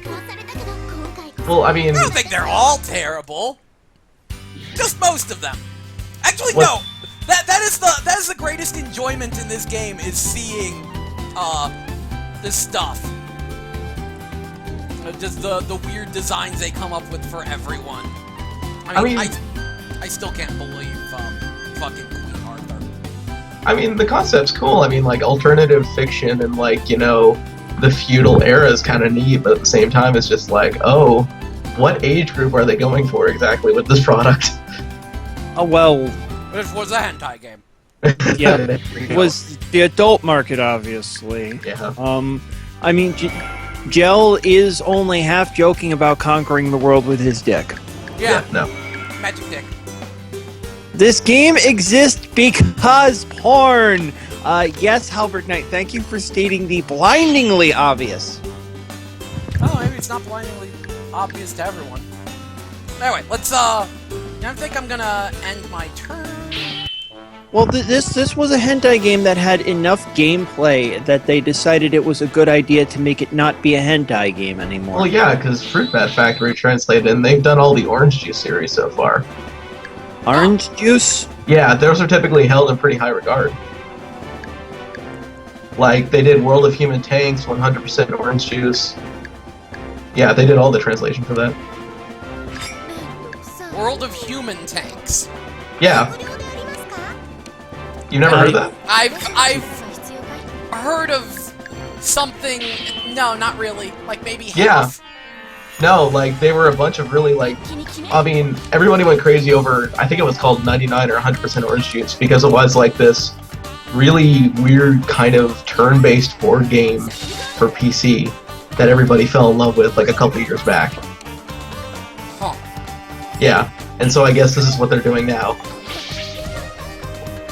Yeah? Because, like, I mean, what they typically do is just go to each Comcat and, like, literally scope around about what they want to translate and then offer, you know, offer contracts to it, which is kind of cool because, like, you get to see the Japanese indie scene show up in the US. Yeah, as much as I regret spending money on this, there's a part of me that's happy it got a US release, and really, 6 hit points? Fucking assholes. This is what I get. This is what I get for taking on India. This is what I get. Fucking hard mode India. They'll drown you in their curry and their delicious food. Admittedly, that's half the reason we're here is for the curry. Of course. Hey, Indian curry is actually pretty badass. Yeah, no, absolutely. It's the real deal. I'm not allowed to eat curry around my girlfriend anymore because she says I smell for it for 3 days afterwards. Well, if it's only 3 days, how good can it really be? Oh, it's delicious. It's phenomenal. No, I'm half joking. Actually, that sounds great, but Yeah. I actually my I'm rather fortunate that my father enjoys cooking Indian. He hasn't had the time lately, but he used to do it a lot, and he's actually really good at it. So, like, what happens when you actually get a game over in this? Can you just start from, like, the exact battle, or do you have to kind of go back and regroup? That was the first time I've lost a battle like that, and, You lose whatever area they were attacking, apparently. Okay. Yeah, it looks like you get a choice of redoing your last step, restarting the battle, loading your last save, or just admitting defeat. Oh. Yeah, so it's very nice, except that there's no way I was gonna win that. Yeah. Spying operation.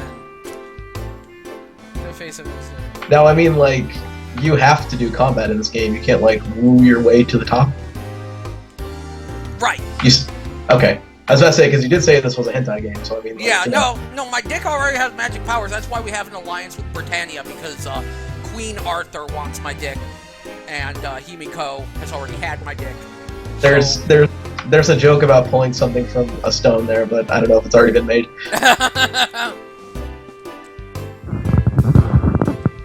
Strange women lying around in ponds, handing out swords is no basis for a system of government. Pretty much.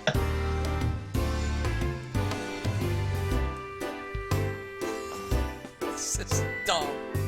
Great. Looking for... She's got business to attend to. Yeah, no, they were, she was a spy. She was worried about being suspected, so every time Yoshitsune said something that started with an ST, she freaked out. It was spice and spades and shit. Lord Kubla, I have failed you. Yes, you have. You are made of fail. Anyway. To Ulan Batter! Let's march! Ding ding! Battle preparation! Oh good, I can see who's strong against what here. Yeah. Oh wow, apparently... Wait. Oh! Sanzo is just a wrecking machine. Alright, we'll get in there and start wrecking. Naga, get over here. Like, the more I watch this, it's like... the battle system is like some weird combination of like Battle Network and like Advanced Force or Shining Force or some shit. I wish it was that hype. No, it's no, the battle system is pretty much just standing around and choosing attacks, and I forgot to heal again. Oh well. Sire Mun, get shot. Boom! Oh no! Look at you go! Oh good, they're retarded. See, if they actually attacked Yoshitsune, I'd be in some vague degree of trouble. This... So go back for a second. Fruit Bat Factory is actually known? Yeah, no, absolutely. They're known for a lot of their PC releases. Where they basically mine out the Japanese Dojin soft scene looking for promising games to bring over. Well, yeah, I think it started with, if my memory serves me properly, they're the ones that did Reciteer when that first came over. Ah. Oh, now that's some August company right there. I think. Let me check. I'm opening Steam right now. I'm sorry, that was Carpe Felder, but they quickly kind of followed their trend of translating stuff. Well, Reciteer is, for me, a very interesting idea that doesn't work. Yeah, no, absolutely. It is a very interesting idea that doesn't work, especially once you realize that, and I realized this very quickly, that the actual shopkeeping portion of the game really is not how you earn most of your money. Yeah, no, absolutely. I totally agree with you, because I'm like, I heavily love economic simulators. So, like, when I kind of found out that wasn't the case, I'm like, yeah, I'm just gonna go play more Transport Tycoon now. More what? Transport Tycoon. Oh, yes, of course. And, Halberd Knight Good says, job. the bleep bested gel, I am lossing brain cells here. Jesus. Yep. Well, I kind of knew that Halberd Knight was going to have this reaction. You're losing your mind, Halberd Knight. Normally you're at least using proper English, but it's basically just like Like more like chunks of anger that you've thrown at the screen. it's like, you know, like some sort of. Oh, form remember of, to like, heal, Gel, please. Working on it. It's You were like saying- something you just can't look away from the screen. Yeah, Like, no. it's This is. I'm actually. I think now that there's some actual fucking gameplay, I'm actually enjoying this more than I was before. Yeah, like this legitimately looks decent now that I'm looking at it. Okay, if you go to my YouTube channel, though, you will find that it takes 45 minutes of talking before you get to enter your name. But that's what Persona 4 did, and everybody loved that, right? That was what I was saying during the stream! I actually quit Persona 4 because I picked up Persona 4, didn't get around to playing it until I was just about to go to bed. I was like, okay, I just got that's this a game. bad idea. Yeah, I was like, I'm gonna pop this in, I'm gonna see how it starts, I'm gonna like get to the gameplay and see how the combat is and stuff. It took 3 hours to get to a fight. I think we timed like- it at 3 hours. Like, before you know it, you're just like in a corner rocking back and forth, just saying, oh god, is everything really great at your Junes? Everything is great at your Junes. Oh jeez, no. But back to the Fruit Bat thing, they did a game, Jill, that I don't even know if you play many PC games at all. I don't think I've ever asked that. Go on. They made a game, or they translated a game, I should say, by the name of Mana Collect, which is basically like an arcade puzzler version of Minesweeper with anime chicks.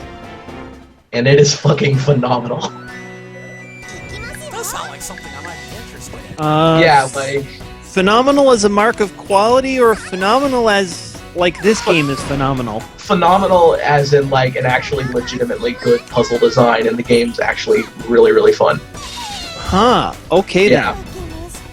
Yeah, it's What like was it 6 months. Mana Collect. Mana Collect. Gotcha. Might have to look into that. Yeah, but it's basically competitive with Minesweeper. That's great. So. Yeah, that could be a thing.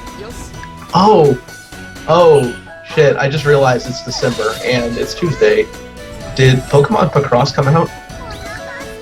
I thought that. I have no clue. I don't pay attention to the. I thought that came out like last week, didn't it?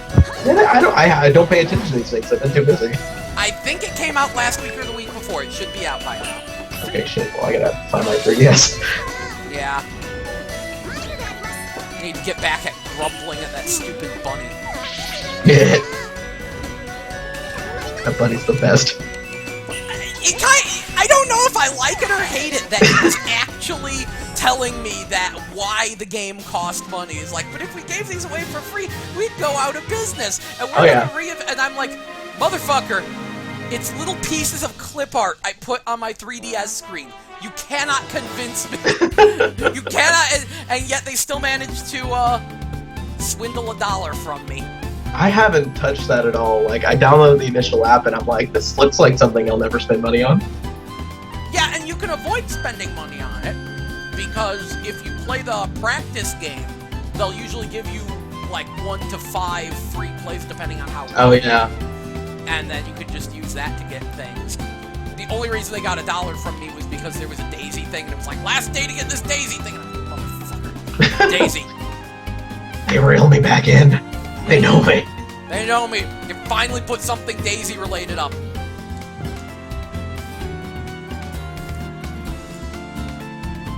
Gathering intel. Okay, Marco Polo has been gathering intelligence on us in secret.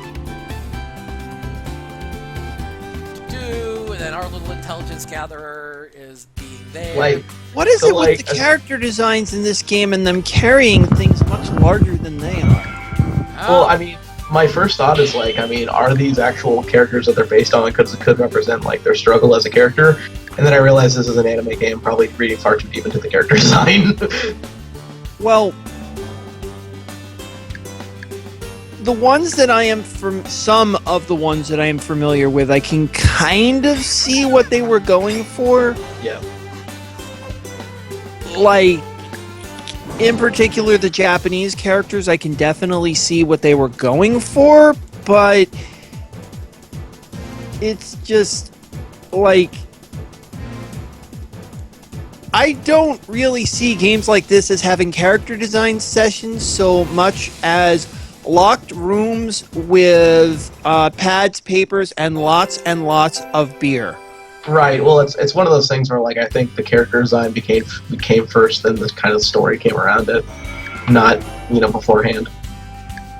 Yeah, the story serves the characters instead of the characters serving the story. Yes. Like yes. we've got all these little pretty anime chicks. How do we throw them into a game that is kind of in a historical period? I mean, I'm not saying that's a bad thing because there's been scenarios where that's worked, but in this, I don't know. Oh God, Halberd Knight has lost it so much. I think he wants to watch JoJo's instead. Anime is good for the soul. Yes, it is, and I would much rather be watching JoJo's right now. But I have a JoJo game around here somewhere. Oh God, like I'm sure you do. There's Let me double check because I could use some Bali. Let me see if I can find it super fast. Because if we could go to Bali, we're going to Bali. Like, speaking of like things that are near or relatively close to Bali, has there ever been like any sort of like Bollywood game of any sort? Because that would be dumb. Really dumb. Yeah. Well, I hope not. I was trying to come up with a witty response, and so was Halberd Knight, but all he can say is JoJo All-Star is shit. Yeah. Oh, or K-pop All-Star. Although, yeah, no, I haven't actually played that, so I can't really comment. I've just watched way too many videos. Yeah. I don't know, like, I've just been playing like random puzzle games lately. So Yeah, I've been playing too much Puzzle and Dragons, so oh god, I got the 3DS version of that and just like I can't get good at that. I can get good at every other puzzle game. I can't get good at that. there is no getting good at Puzzle and Dragons. There is simply playing the rare egg machine over and over again. This game was not designed for non-in-app purchase players. This game was not designed for us. Well, no, I have P&Z or Puzzle and Dragons. Yeah, no, I know you have Z, which is the one that doesn't have IAP. Yeah. But you're talking like the current game that as it stands is just designed for that. It's just acting against you. Basically, in terms of the in terms of the original versions, the Apple and the iOS and Android versions, you can definitely get what appears to be a fairly wide variety of monsters from just running dungeons and getting egg drops, getting the eggs from them. But the problem is that the ones that will actually get you into the, if we can call a game like this as having end game content, but the ones that will actually get you into the end game content, the Mythic and Legend and Mythic Plus and Legend Plus dungeons, only come from the Rare Egg Machine. Okay. The Rare Egg Machine costs magic stones, although there are methods to get magic stones that don't involve real money, and thank you for that, gung-ho. The fastest way to get magic stones is to cough up cash for them. Yeah, that sounds about right. Just kind of the same way of other IAP does. Other IAP companies do it, I mean. Yeah, well, that's why, you see, Puzzle and Dragons is not pay to win, it's pay to accelerate. Right, I see. You see, like Hearthstone, which I mentioned earlier, is not pay to win, even though some people claim it is. No. It was, You can spend hundreds of dollars on that game and still suck at it. It was pay to win back when Grim Patron was still a thing. Oh god. No. Ironically, that actually lowered the price of Wallet Warrior. Right, because then you only have to buy the expansion pack. Exactly. Or you only have to buy the wing, right? Exactly, because you get Grim Patron for the first fucking wings, so you really only need 700 gold, and most of the rest of it is basic cards and a lot of trash. See, I have the genetic defect of being awful at card games. So, like, regardless of how hard I bang my head against the wall, I will never be good at Hearthstone. Well, that's it. I've gotten back into it slowly because League of Explorers has actually brought some good stuff into the game, and unfortunately, it's also given us Reno Jackson Outlast decks. I've been so out of the loop, I don't even know what that means. Reno Jackson is a new legendary. He has the special ability Battle Cry. If you have only one copy of each card in your deck, heal your hero to full. That is horrifying. People have made basically Highlander decks around this exact concept. Yeah, there can be only one. And probably the most obnoxious is Outlast Warrior. Outlast Warrior was already a thing, but now that Reno Jackson is here to basically make it so that you have to kill him twice, he's basically turned into Final Boss Warrior. Good lord. Wait, Jill, did you find it?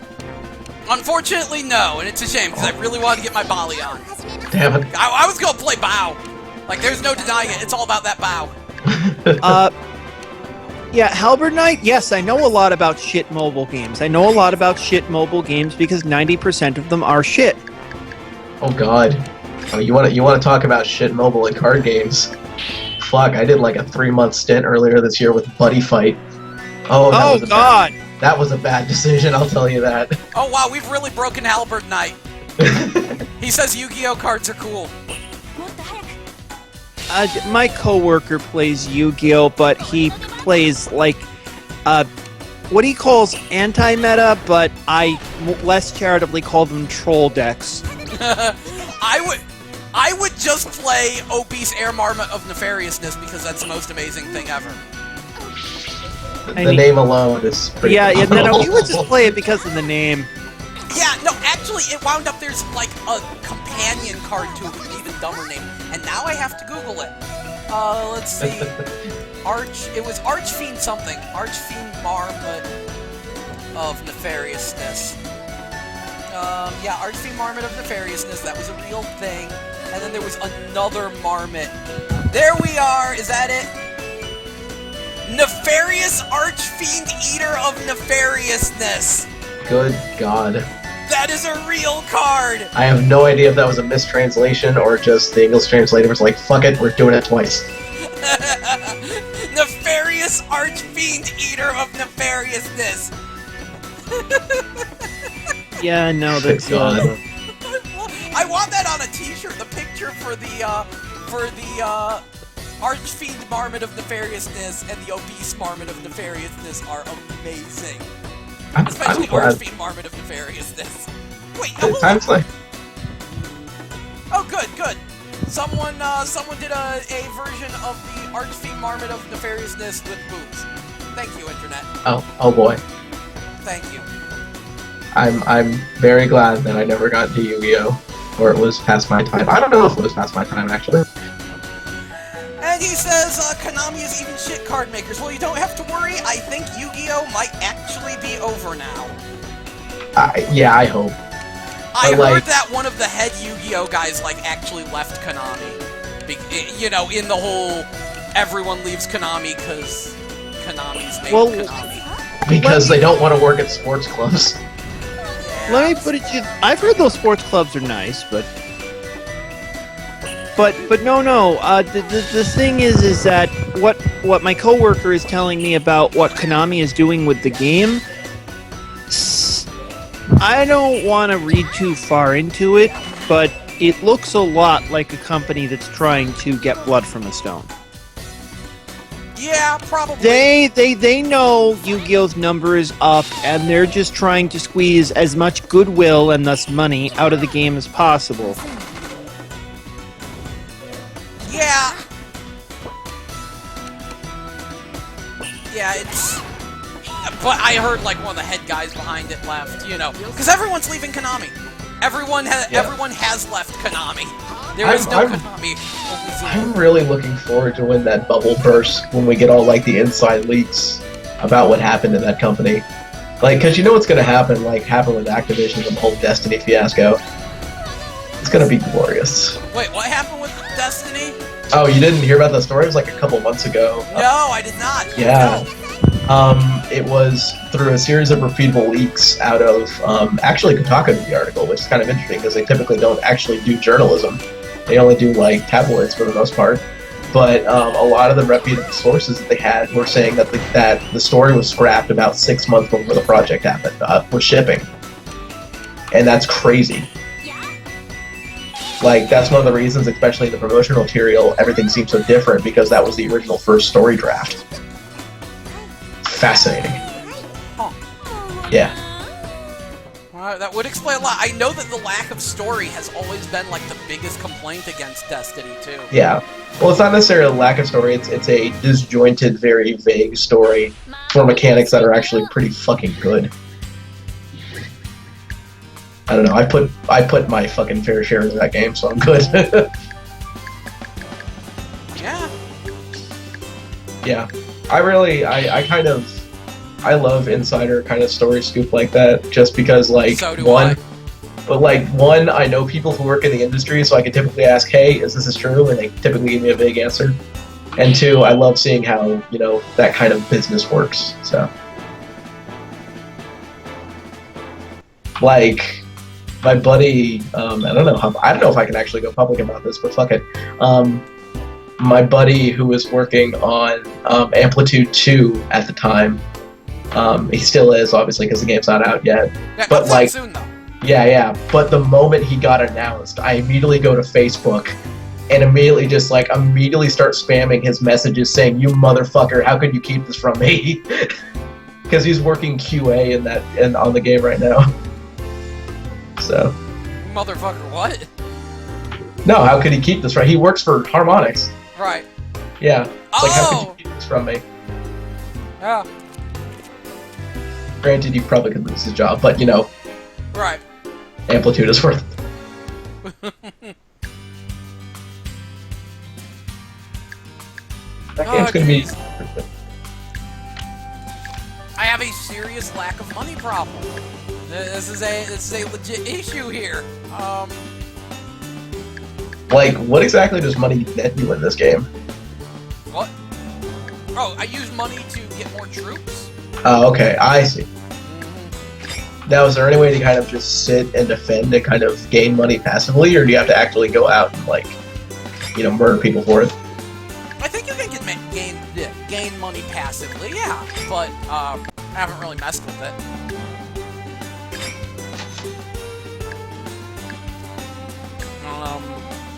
Mostly because I don't feel like getting attacked. I don't feel like doing a big long battle unless I'm actually like accomplishing something. What's going on here? Pursuing the spy. Okay, we have nothing going on there. Okay, yeah, the Mongol Empire is beefy. I almost want to go back to chasing India. Yeah, I wonder if there's like, since this isn't really a multiplayer game, if there's like some sort of way you're supposed to follow the path, just because it makes sense in a storyline fashion. Well, it was very linear until just recently, where they were like, if you want easy mode, attack Mongolia. If you want medium, attack Shanghai. Oh, wait, Mongolia was easy mode? Yes, and hard was India. And I went India first, which is what got me my Sanzo, but... Right. And they said that as the game progresses, depending on who I fight, the difficulty will adjust for me. Oh. That's nice. Apparently the difficulty doesn't like you. No, it doesn't. Look at Martin Olmalik.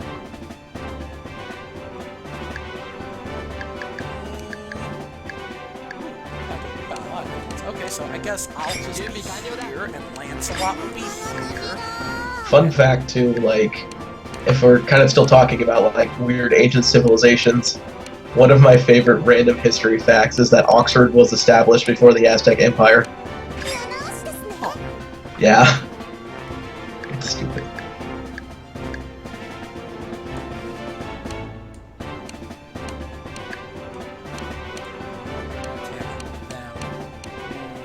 You can't stack shirts on top of each other? No. So I'm thinking what I will do is I will get rid of myself with myself. You go to the front row, I go to the back row. Now the amount of troops they have is just their health. Yeah. Right? Okay, yeah. It's just like, yeah, what their army is controlled by.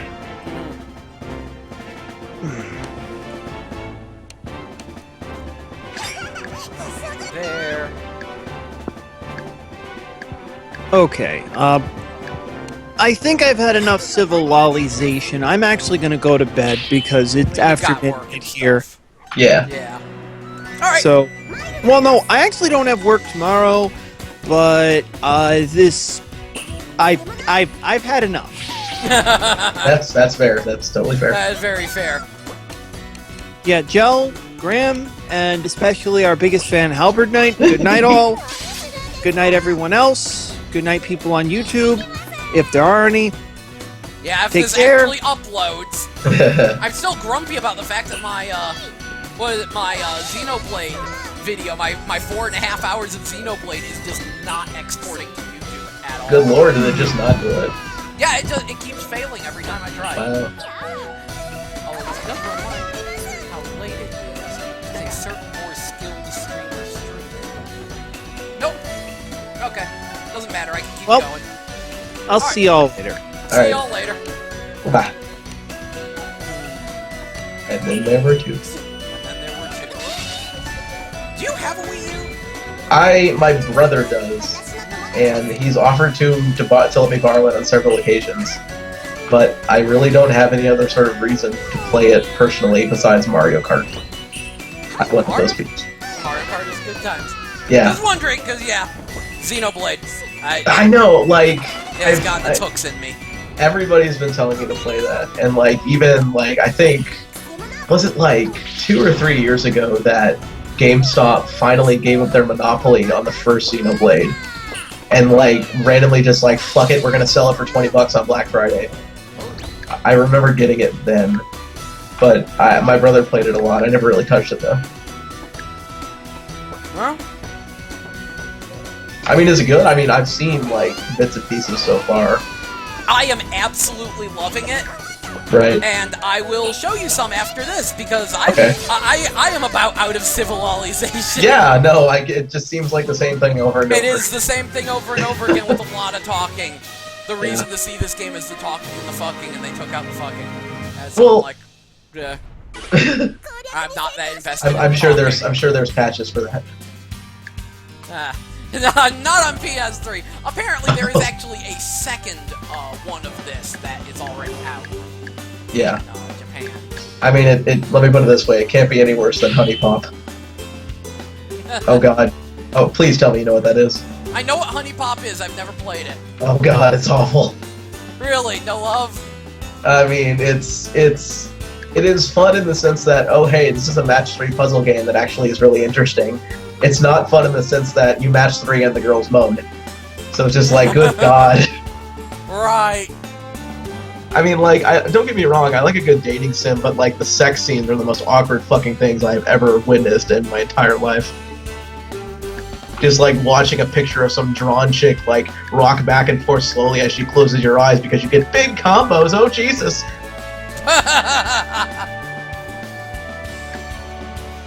I can feeling that's a thing they actually say. I'm sure. I can only take so much before my mind starts to just like fucking check out.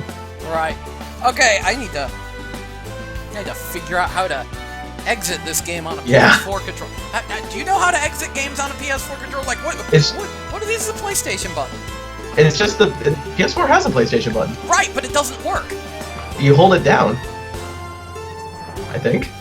No. I hope. Whoops. Yeah, no. Touchpad. Yeah, because I remember vaguely using one for my own PS3, but yeah, you can use it. It's just there's no PlayStation button to escape with. Actually, wait a fucking second. It actually doesn't matter because I'm just going to turn this. yeah, off. you can just turn it off. Yeah.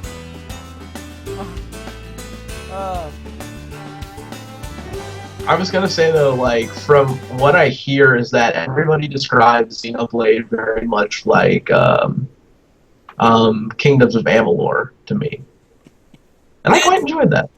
I loved Kingdoms of Amalur. I would not say it's. Hang on just a second as I switch over to the Wii U.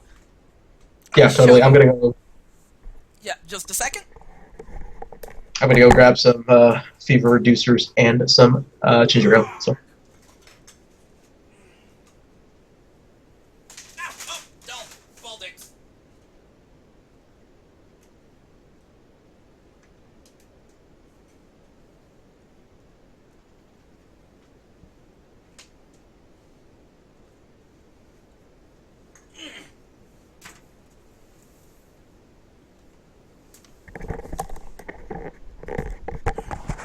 Okay, back.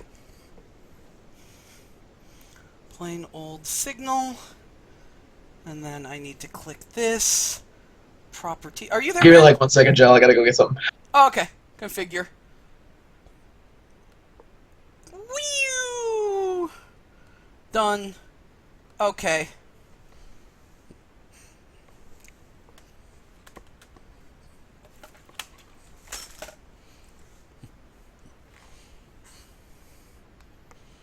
Did I accidentally boot up Super Mario Bros. 2? Yes, I did.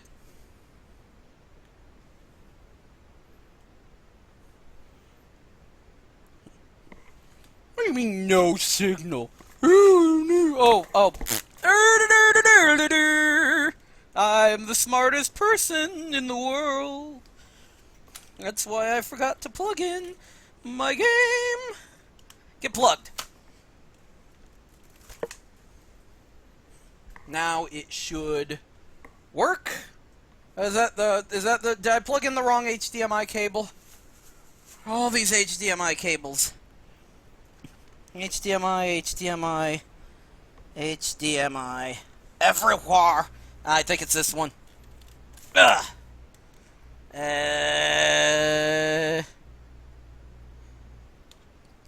Go. Anything? Any signal? Okay, wait, hang Yeah! on, what? I plugged in the wrong HDMI cable, and I also accidentally started Mario 2. Oh. As I say, that's either Mario 2 or like the Adventures of Link, so. Yep, nope, Mario 2. Oh, whoops. No. Position, size, fit to screen. Yeah, I had to go get some fever reducers. Gotcha. It's that time of year again. Mm-hmm. But no, I would describe Xenoblade as being very Final Fantasy XII-ish. In fact, the funniest thing about both the original Xenoblade and the last story is that both of them have a character that looks like Vossler from FF12. Really? Yeah, I think Dunben looks a lot like Vossler, and then the one in the last story is even more blatant. And both games are very clearly FF12 inspired. The original Xenoblade is the one you go to for story. I hear Chronicles story gets better, and it isn't bad, but it is one where you have a custom protagonist, so you go to Chronicles more for the exploration. Yeah, that's what I've been told. Yeah, the exploration's phenomenal, the adventure, the freedom. Like, all the character development is in affinity missions. Okay.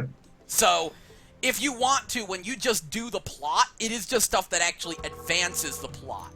Right. And not the, Well, that's what I was told why, like, Kingdoms of Amalur was similar to like Xenoblade Chronicles, because it was very much kind of a single-player MMO type thing.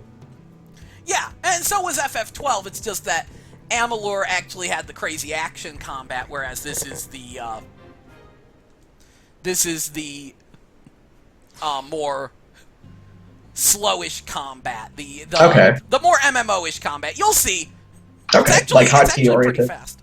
But also, I did download there's 10 gigs of download to make the game load faster, which I went for. Because they released that before the game. Anyway, okay, so I'm actually dressed normally for once. Let us fix that. Because if there's one thing I love, it is the fact that this actually has fashion gear, where you can just overwrite whatever you're wearing with other shit. So I can just be like, bam, here's a skimpy pink weird thing. Similar to kind of how transmogging works in WoW and shit. Yeah. Now, where is it? I want prototype Trekwear and the... where is it? Diving bottoms. That's my regular set. And then replace the head wings with the survival goggles. I think this is my favorite setup so far. And then you wear the real clothing under that. It works out quite well. Now this game actually has an online element, and it is like there is direct online multiplayer. If you go into here, these are people's characters, and I can talk to them and get them to join my team. Okay. Or, if I go here, I can select a squad mission, and then up to 4 people can join up, and we're basically sent to an instanced area where we... Right, very similar to how Phantasy Star Online did it. Yes, but in the passive online, we're in a group... Ooh, I should change my interior. Because I just got the ability to properly change colors.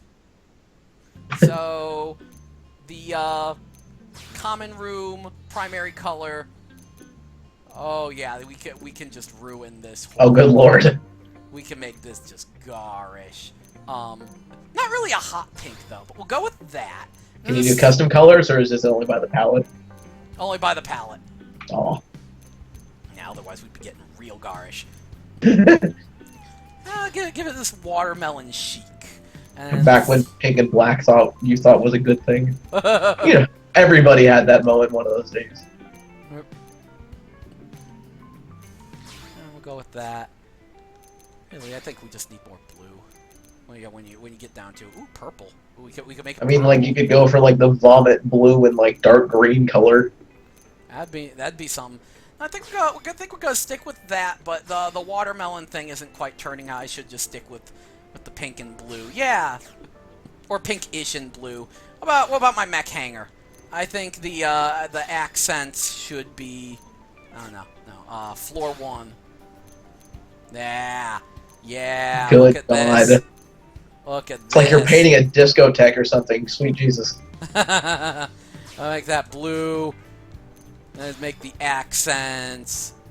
That's the primary colors look like. Yeah. See, like, whenever I see mechs, like, well, I guess I always go back to my first exposure to mechs, which was a PC game by the name of Earth Siege. Which I don't know if you know that at all. I don't, actually. It was a kind of simulation alternative to MechWarrior.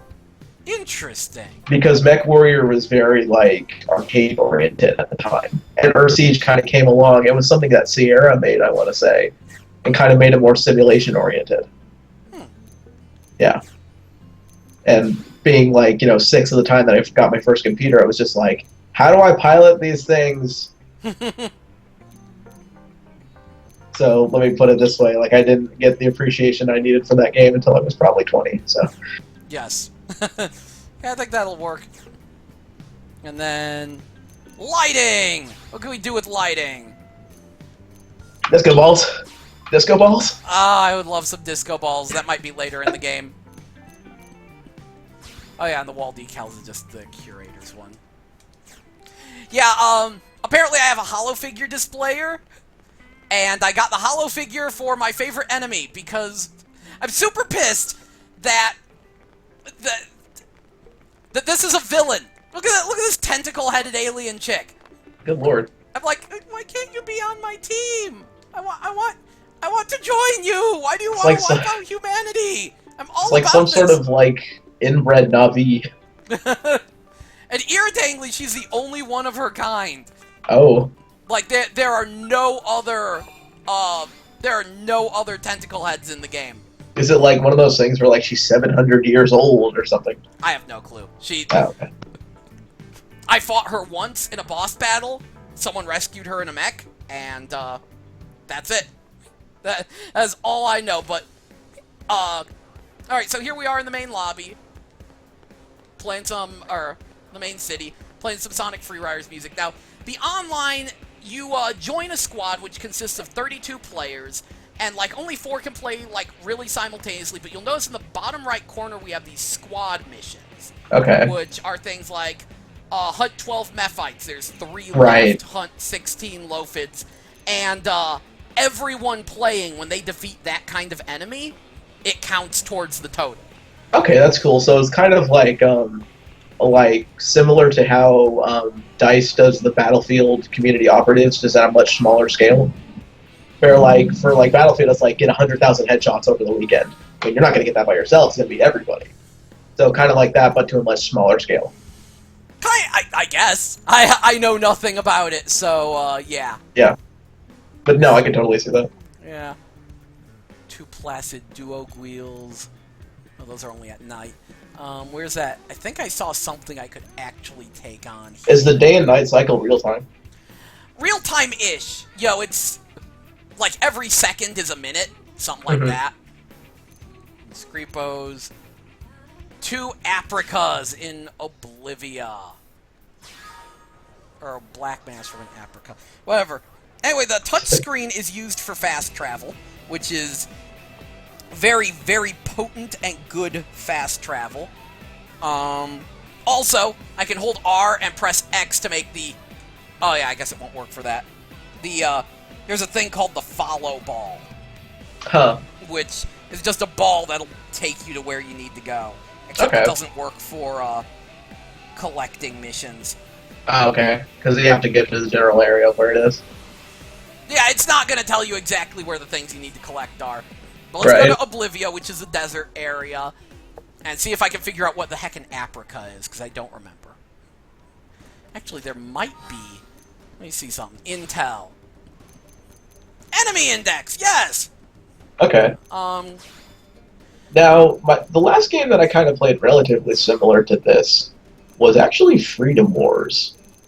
How would you compare Freedom Wars to this?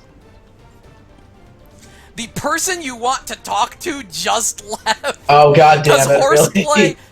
I've barely played any Freedom Wars, but Horseplay played the crap out of Freedom Oh Wars. my god. And he was not a big fan, but he was also comparing this to Freedom Wars. Right. And I was like, I thought Freedom Wars was more of a Monster Hunter clone. Yeah, that's what everybody told me. Then I started playing it, and I'm like, is this what Monster Hunter's like? Oh, okay. Because, like, my only exposure to Monster Hunter was 3 United, and I couldn't get over the control scheme of, like, having to use the claw on the D-pad. Yeah.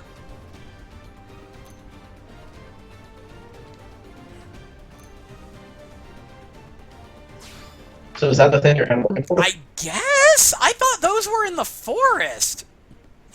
I mean, does it actually give you the location of where they are? In some...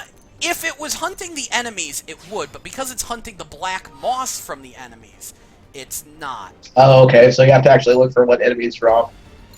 Black mass from Wise Aprica in Oblivia.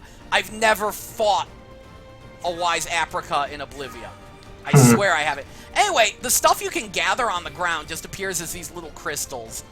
Okay. So you can just run through here and grab them. Right, so it's not like gathering nodes or anything like that, so... Yeah.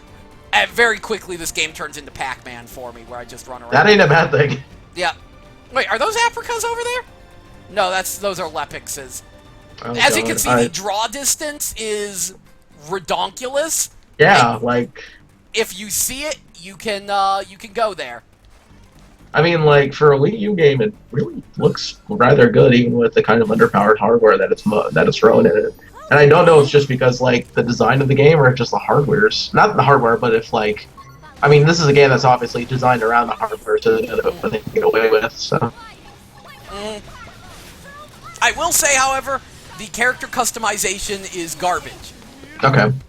Because they inexplicably decided to tie hairstyles to the different preset faces. So if I wanted these pigtails, only the face I have right now gets them. Oh. That's kind of awful, actually. It is completely awful. Now, is this running in 60 frames a second? Because I can't see this. I have a hard time telling. If it's not Okay. 60, it's a solid 30. I can't Okay. tell. It's smooth, though. It is very smooth. Like, I'm watching on the stream, it does look very, very smooth, so... Yeah, I don't think it's 60, but I would say a solid 30. Yeah, no, it definitely doesn't look like it's dropping anything, so...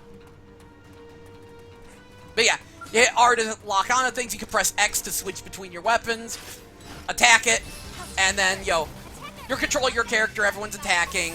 Right. You're auto-attacking, but you can do the different skills as they fill up, very MMO-esque. Now, there's not a... Oh, I'm sorry, go ahead. The thing is, positioning actually matters. Like, I have this move here with the knife that does more damage if I attack from the side. Oh, okay, Also, see, that's what I was going to ask. Yeah, and also, as you fight, and you do, like, different things, like, certain conditions are met, that B button thing pops up. Uh-huh. And that's called a soul voice. And what it is if you press the B button with the right timing, you get a buff, and you can, like, customize what you say when and what buffs it gives you. But that's actually your main means of healing. Okay, so it actually gives you a bonus during that. Yeah, it gives you a bonus, and, like, there's barely a healer class. There are no healing items. Right. What Like, it is there is, like, practically no death penalty if you're on foot. If you're in a mech, as I was mentioning earlier, Right, the insurance. mechs can break. But on foot, yeah. On foot, there's, there's, like, next to no penalty for dying on foot. You just get sent back to the last landmark, and the battle is counted as a loss. So, as such, the battles are super hard. As you're seeing, just fighting random enemies, none of them die super fast. They all Right, that's take what I'm a saying. minute. Like, Now, I know you mentioned for offense, this positioning matters, but what about for defense? I'm sure it does, because I'm sure the enemy skills. Yeah, that's what I was also- going to ask. Do enemy has their own set of skills that, have their own... It seems so. Okay. Admittedly, this is a weird thing. The game doesn't really open up until Chapter 3, so it feels like there's a lengthy tutorial section. Okay. And yet they never actually teach you anything. Like, they don't teach you about changing classes. They don't. They don't teach you about positioning. They don't teach you about the numerous status effects. There's a lot of stuff they just don't teach you and you have to figure out on your own, in spite of the lengthy intro, which I don't mind, because the game, like, tries to get you into the action as fast as possible. But it is still really weird that it is that way. And, I mean, I've noticed other games are kind of similar in that sense. Like, that's very much, to me at least, how Monster Hunter was. Especially 3U was very much like that. And, I mean, that, to an extent, is kind of how Freedom Wars was as well. And I just, you know, you kind of wonder, is there a difference between, like, you know, American developing philosophy and, like, Japanese development philosophy? It's kind of interesting in that sense, so. Very much so. So, yeah, I should... Wait a second, I just realized something. I don't think I've equipped... Have I equipped any skills? I did not equip any skills. Well, that'll help. Okay. Like, are skills just passives or the actives? Skills are passives, and the actives are arts. Okay. Oh, is this... It says sleep effects by 10 seconds. Jeez, what we got? Night Soul boosts maximum TP by 500. Damage to Mechanoid by 30%. Ether damage by 30. Boost resistance to those. Boost maximum TP. Boost HP recovery of party members you revive by 30. Already equipped that. Guess I'll put that there. I have some battle points. I think I'm going to put those into some arts. If there's any arts I can really buff with that. Have I gotten any new arts? Let's see. Repair, Chrome Armor, Myopic Beam Barrage. Okay, no new ones. I'd love to boost Beam Barrage. Oh, I can. Upgrade. Myopic Screen, upgrade. Yeah, I'm actually going with the closest thing this game has to a healer class. Like, is it just kind of support healer type thing? Yeah, it's status effects and it has a heal, but it's pretty much a shit heal, but I don't care because I need something. Right. Like, there, I just gave myself armor up and do this. The crazy thing is, this beam move, which is actually an area of effect move, it does more damage if you have a buff on. Like, any buff, it just does more. And then this one here, the one that just shoots straight forward and is purple, that inflicts blackout on the target and damaging them. Then I have this knife throw, which inflicts sleep. Right. Yeah. I also noticed that the skills for the weapon you currently have equipped when you're switching between your close range and your long range, the one that you actually have equipped is the one that recharges the fastest. I'm gonna try something. I'm going to go to the Noctilium, which is probably my favorite place, because that's where I fought one of those fucking deer things. I guess my last kind of question is that with the skill level up system, is it just you get general skill points every level, or do you have to use a certain skill to make that skill better? You get general skill points you can dump into anything, and I don't even think it's related to level. I think you just get them. Okay. Hey, you random other player's character. Hey, give me. Sorry to ask so many questions. I'm just curious. So. Oh no. That's why you're here. Go ahead and ask questions. And, oh wow, I can almost take on those fucking crocodile assholes. Well, not quite.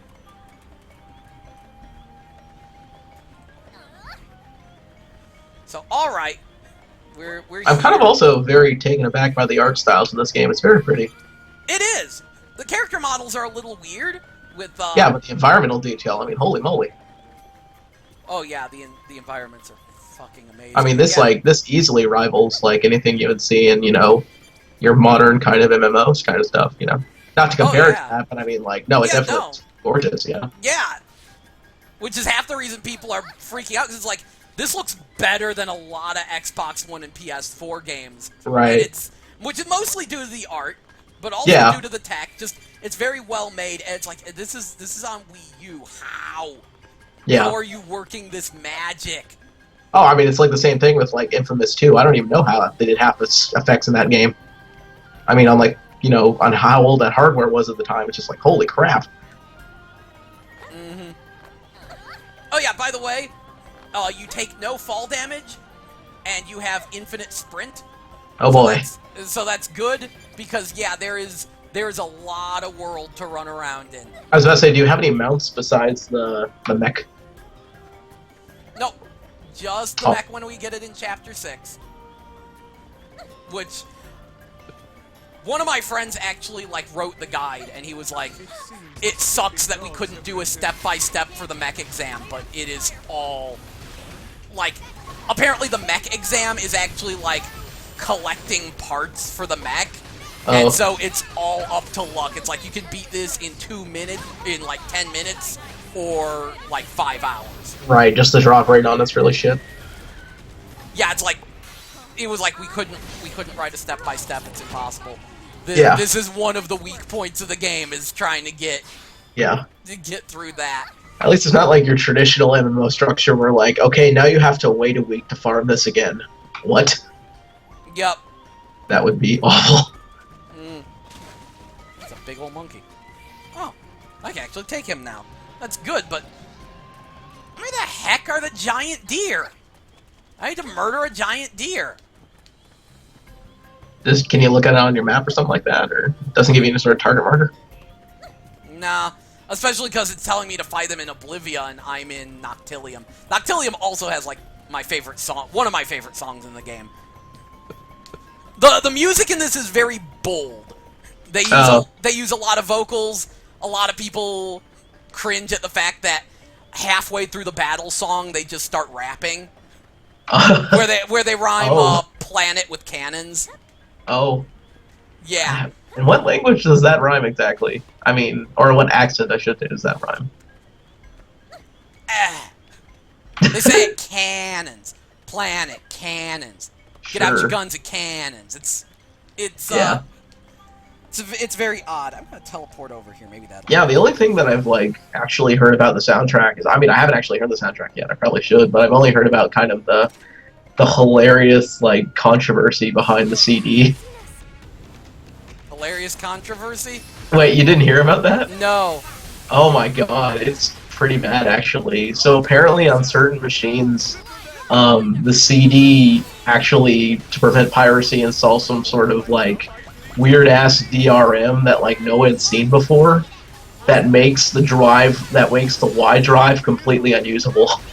So if you ever want to name a drive Y again, it just doesn't work.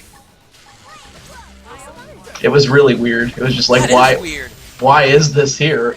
Yes, why? I mean, I get it. You want to protect. Oh, jeez, I accidentally aggroed like 5 enemies in a game where you usually only fight 1. Well, so like, good thing I have crowd control. Like, how easy is it to like take on multiple enemies at once? Like, I mean, you mentioned just fighting one can be a problem, but I mean, like, how easy is it to get swarmed? Thus far it's been hard to get swarmed, and it keeps happening to me because I keep using my awesome area of effect attacks like this. Oh, ow, damn it! They jam pollened me. Assholes. That move takes a while to recharge. Oh, hi Sentai. I just turned my microphone down because he said it was too loud. So yeah. You can still hear me, right, Joe? Yeah, I can still hear you. Okay, I'm just making sure I'm not too loud, so. Giant laser beam! Get fucked! Grotto Mantifoles. Oh, jeez. I need to heal! I need to heal! Heal!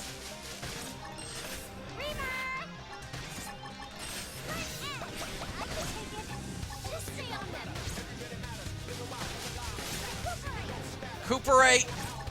Armor up! It's just me and them! Just me and them! Just me and them! Get laser beamed! Woo! I did it! Good Lord. The struggle was real! And now everyone auto regenerates their health. That's good. Where the fuck are the giant deer? There's a flying piece of shit. That thing will probably be evil. That thing looks huge. Old dragon tail tree. Yeah, there's a lot of huge shit because you're supposed to fight them with your giant robots. I mean, This like, is where I want to realistically, be. like, What? realistically, how far in the game can you actually get without the giant robot?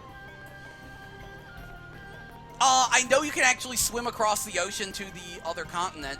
I know that getting the giant robot is Chapter 6, but I think that theoretically you could actually just do anything, and I think you could pretty much beat the game without giant robot. And that down there is Arya the Zauberfloat. Whatever, unique enemy, it's dying. Zauberfloat. See, it's been like 5 years since I took German, otherwise I probably, would know what that is. Oh! Oh, I thought that was one of the monkeys. No, that's a trumpet backhead bird weird thing. I don't know what that is. Oh my god! Oh my god, this is the goofiest piece of shit I've ever seen. It wiggles left and right, does a silly dance. Oh my god, I love this enemy. Can you capture it? No, unfortunately this is not Pokemon. Otherwise, I would capture the fuck out of that. That thing is amazing. Oh, Arya the Zauberfloat. You are the Zauberfloatiest. His skill is just called Dance, Dance, Dance. That's amazing. Oh yeah, and this game does have British voices for your custom characters. It is actually the voices of 2 of the characters from the original Xenoblade. And That's kind of great. Yeah, and the one for, oh geez, I forgot his name. But it does have I'm Really Feeling It. Everyone is happy about that, so they can continue really feeling it. Like, my brother made that joke about that for so long, and I had no idea what it was, and then he showed me, and I'm like, I get it now. Yep. This is amazing. Prior to Smash, the running joke was it's Rhine time. Because almost every battle... Okay, we killed it, but we accidentally aggroed another of its kind. Wait, then why did it say you failed it? Oh, no, you I failed failed the button pressing the B button thing like I did there. Right. There we go. Those skills were indisputably superior. Yay! Now that where are those apricas? Oh geez, more of them are spawning in. No, I'm not dealing with any more you dancy birds. Now, how exactly is inventory management in this? Is it kind of your basic, you can only hold a certain number of items? I have no clue. I haven't hit my limit yet. That's probably a good thing. Yeah, no, I have not sold a single thing. I've decided not to. No, that's fine. Yeah, you never know when it'll come in handy. You never know when you'll need it. So I am very much a pack rat. There we are! There we are! And it's that Summer Squall piece of shit again. Oscar the Summer Squall. I killed this thing before.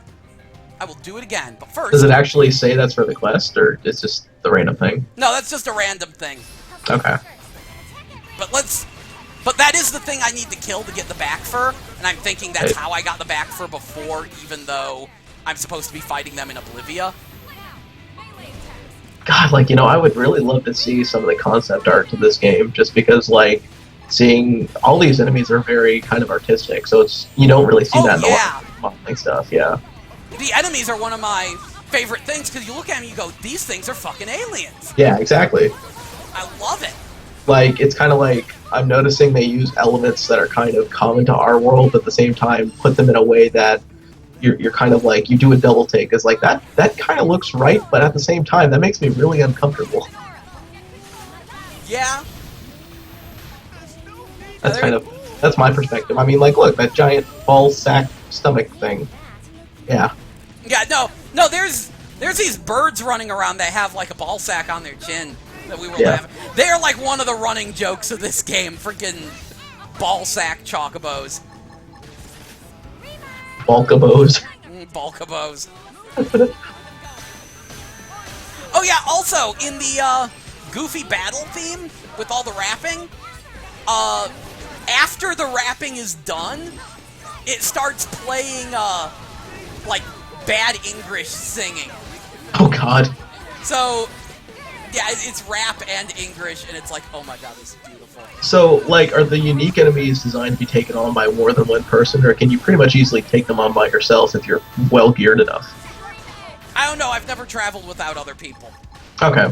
No, I mean, other actual active players. Oh, yeah. No, you can't fight these with, other active players. Okay, it actually has to be with your party, okay. Yeah.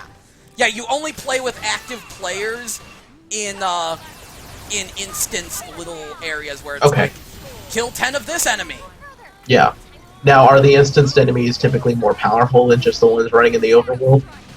I don't... It depends. Okay. Because one of the things, you're also, like, filling a meter in order to engage the global nemesis. And global nemesis are your big, meaty raid bosses. Okay. Kind of similar to, I guess, I mean, you play Diablo 3, right? Yeah. You know, the Rift bosses and stuff like that. Vaguely. I didn't play a lot of Diablo. There was, at the endgame content, had you do timed dungeons, where if you filled up a Rift meter, there was a massive boss who showed up at the end. Yeah, I heard about that. Yeah.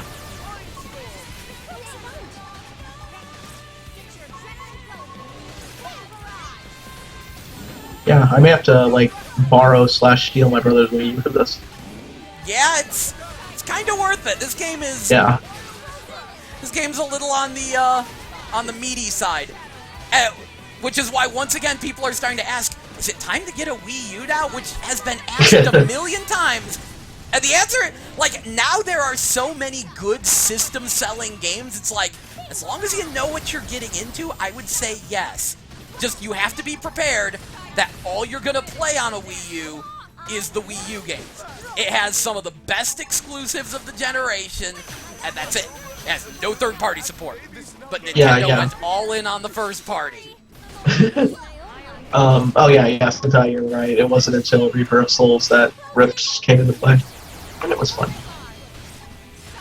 Yeah, but my problem is that, like, the reason I could get away with, like, I had a Wii at the time, but the reason I could get away with kind of getting a Wii U was, or a Wii, I should say, damn those names, at the time was because Nintendo was publishing enough of, like, the really weird niche shit that I could, like, get away with buying it.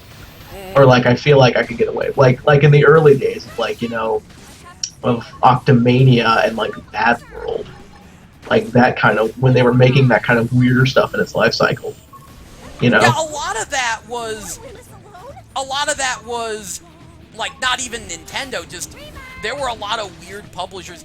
There is stuff that was published that wasn't listed anywhere on the internet as existing until months after its release. Like, God, that was weird. Yeah! Like, and, like, the Wii was one of the most bizarre systems. It's almost like a Chinese knockoff of itself at times. Like, there is so much just weird crap on it, and a lot of it is crap. But it was bizarre. Yeah, no, absolutely. I mean, but at the same time, you had, like, random gems that, like, wouldn't work on any other console, like Zack and Wiki. It's just like, that wouldn't work. It's just so weird. But, like, now it seems like, I mean, even though it is a dying console, I feel like that kind of niche market ended up moving over to the Vita. Yeah, Vita and bit of PS3.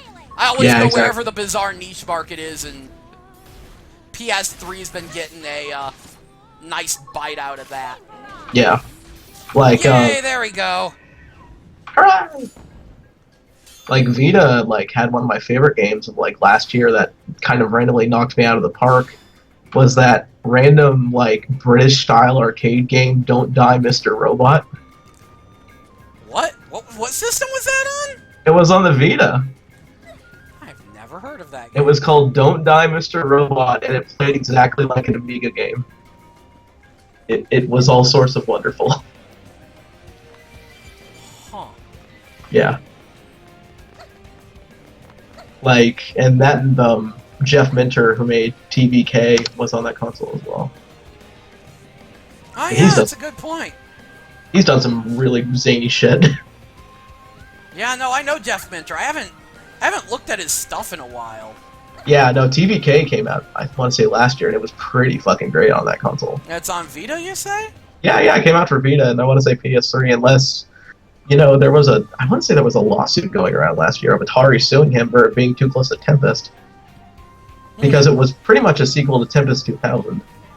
Yeah, yet another sequel to Tempest 2000. Yeah, exactly. Like Space Trap wasn't already fucking one. Yeah. Yeah, look at this draw distance. Look at this. Yeah. This is... That is pretty damn gorgeous. Yeah. Like, I'm not only noticing the color palette, but just, like, in the sense of, like color theory, like, kind of having those soft grays kind of contrasting with the greens is really, really pretty, and not something you really kind of see in terms of just, like, having knowledge of color theory like that. Yeah. And I don't know if you noticed, but, like, at night is when this place is the best, because it's the Noctilium, and yeah. Right. Just all the shit glows. All Avatar, Pandora-like. Everything Right. here is bioluminescent. That's pretty cool. Yo, I always get shit about the fact that I actually liked the Avatar video game. I'm not gonna say it was good. I never touched it. The one on 360 and PS3 was neat because it had tons of information about the planet. It played okay. But the best part was that you played, like, just a random character. And you got to make a choice. And, of course, I went the Na'vi route. And they don't really tell you much of the story as you play. But if you, like, go in there and listen to your character's recordings, it's a much better plot than the movie. Because, like, it's a similar plot. You know, you're some military person, you're put in the Na'vi body. Oh, shit, your body gets destroyed. You're stuck in the Na'vi body. The difference is that you didn't fall in love with the Na'vi. Right, you're just kind of there as an operative. Yeah, you're just there as an operative. And now you're stuck as an alien. Also, your character is, like, weirdly sarcastic. It laughs a lot of things off. It makes jokes of things. But, like, in the tape recordings later on, they have a bit of a breakdown because they're like, oh, crap, I'm an alien now. I can never go back to Earth. I can't survive in Earth's atmosphere. I'm stuck as a giant alien thing. And it has way more impact when, they aren't in love with an alien. When it isn't like this is something they wanted, and I'm like, oh, that's an interesting twist. Right. I like this so much more, even though, like, it's hidden so far in there. I still like that. Otherwise, it's a very average game, which I know a lot of people gave it a lot of crap about that, because, like, James Cameron went out and said, I am actively working on this game. This is going to be more than a licensed game. Like, Avatar the video game was apparently supposed to be a big deal, and I didn't get the memo on that. Like, I'm reading about the development on it. I mean, weird enough, it was done by Ubisoft Montreal, who had just, like, it was probably their B team at the time who was working on, that game, because the other team was working on Assassin's Creed 2. Yeah? Yeah. It did support 3D TVs, of course. That's it bonkers. Actually looked pretty nice, though, had a kind of grody frame rate at times. But it was okay. Like, what's even weirder is I'm just reading the details on it. It ran on the same engine as Far Cry 2. Huh. Yeah, that's really weird and kind of awesome. Trying to explain some things, yeah. What? I've never played it and have a relatively open environment. It had a relatively open environment. But, like, the graphics on it looked actually really good at the time. Like, I think they might not have aged as well. I do think this game, looks a good bit better. But the graphics were very impressive for what they at the time. So and that was weird since it was a movie licensed game. But then, of course, yeah, it was trying to be more than that. Okay, you know what? I'm going to teleport back to the old Dragon Tail tree and see if that'll get that friggin' deer to respawn. Here, giant tree deer. Want to murder you, giant tree deer. What's that down there? I'm just reading more about the development, and apparently, according to multiple sources, they literally had a never-ending budget to do what they wanted with the game, as long as they got it out on time. Wow. Yeah. I actually believe that. That's kind of crazy. Okay, got you to respawn. You ready, Oscar the Summer Squall?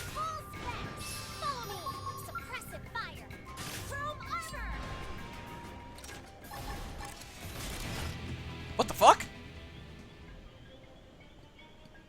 Oh, That was awkward! what just happened? I guess since it turned nighttime, it despawned in the middle That's of combat? weird. I engaged it in combat right as it was despawning. That's kind of hilarious. Flawless victory! Like, did it count as a kill? No. Oh. I did not get anything from it. But I also didn't get hit. I did not know that it was not a nighttime creature. Wait, isn't there something... That's right, I'm supposed to fight the, Placid Duogwheels. Is that their actual names? Yes, Okay. Earlier you fought a whimsical Duogwheel. The Duogwheels just have silly names, but yeah. The fearsome Placid Duogwheel is the name of the mission. A group of Placid Duogwheels are causing massive disruptions in data probe installation work in the field. Your help is requested taking them out. And that would be back in friggin' normal zone land. The regular... Good, I have a teleport point right there. The Silent Mire.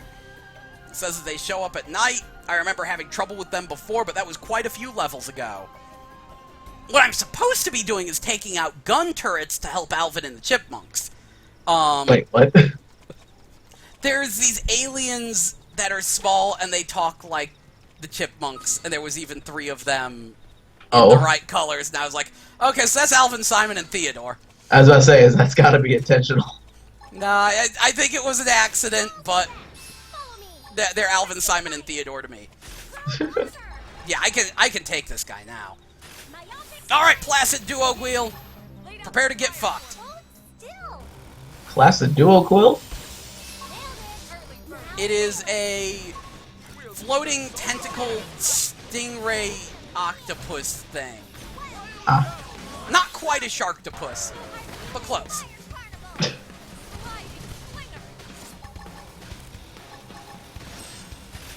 Yeah, now I'm the right level to kill this fucker. I'm going much better. Oh, wait, then it does that... Oh, yeah. That's a problem. It does that spin around thing. That's what kept killing us.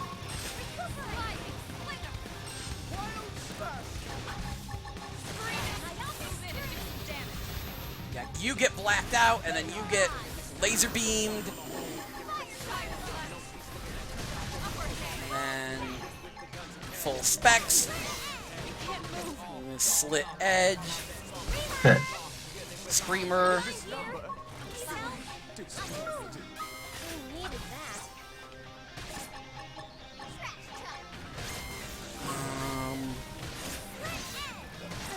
Another slit edge. Almost got him. Now, if your main character goes down and nobody else does, can you just switch controls or they die, or, you know? You have 30 seconds for your team to beat the battle or revive you. Oh. And I died What in the happened last there? second. I was about to say, like... No, they took me out. But, thankfully, you're right by a checkpoint. So let's do it again, this time with feeling.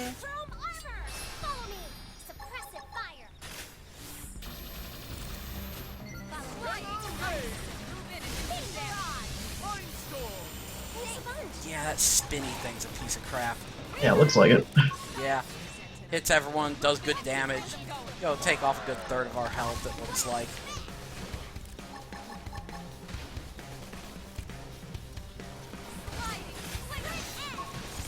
I don't know, my brother's gonna probably end up getting this, so I'll just steal his copy eventually.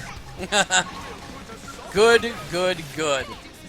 At least it's like, you know, it looks good. Like, all the other stuff, I want to save for the Wii U. Everything else looks fun, but, like, there's just certain things that... Basically, what I'm trying to say is that I have a huge problem with Super Mario 3D World. I completely understand.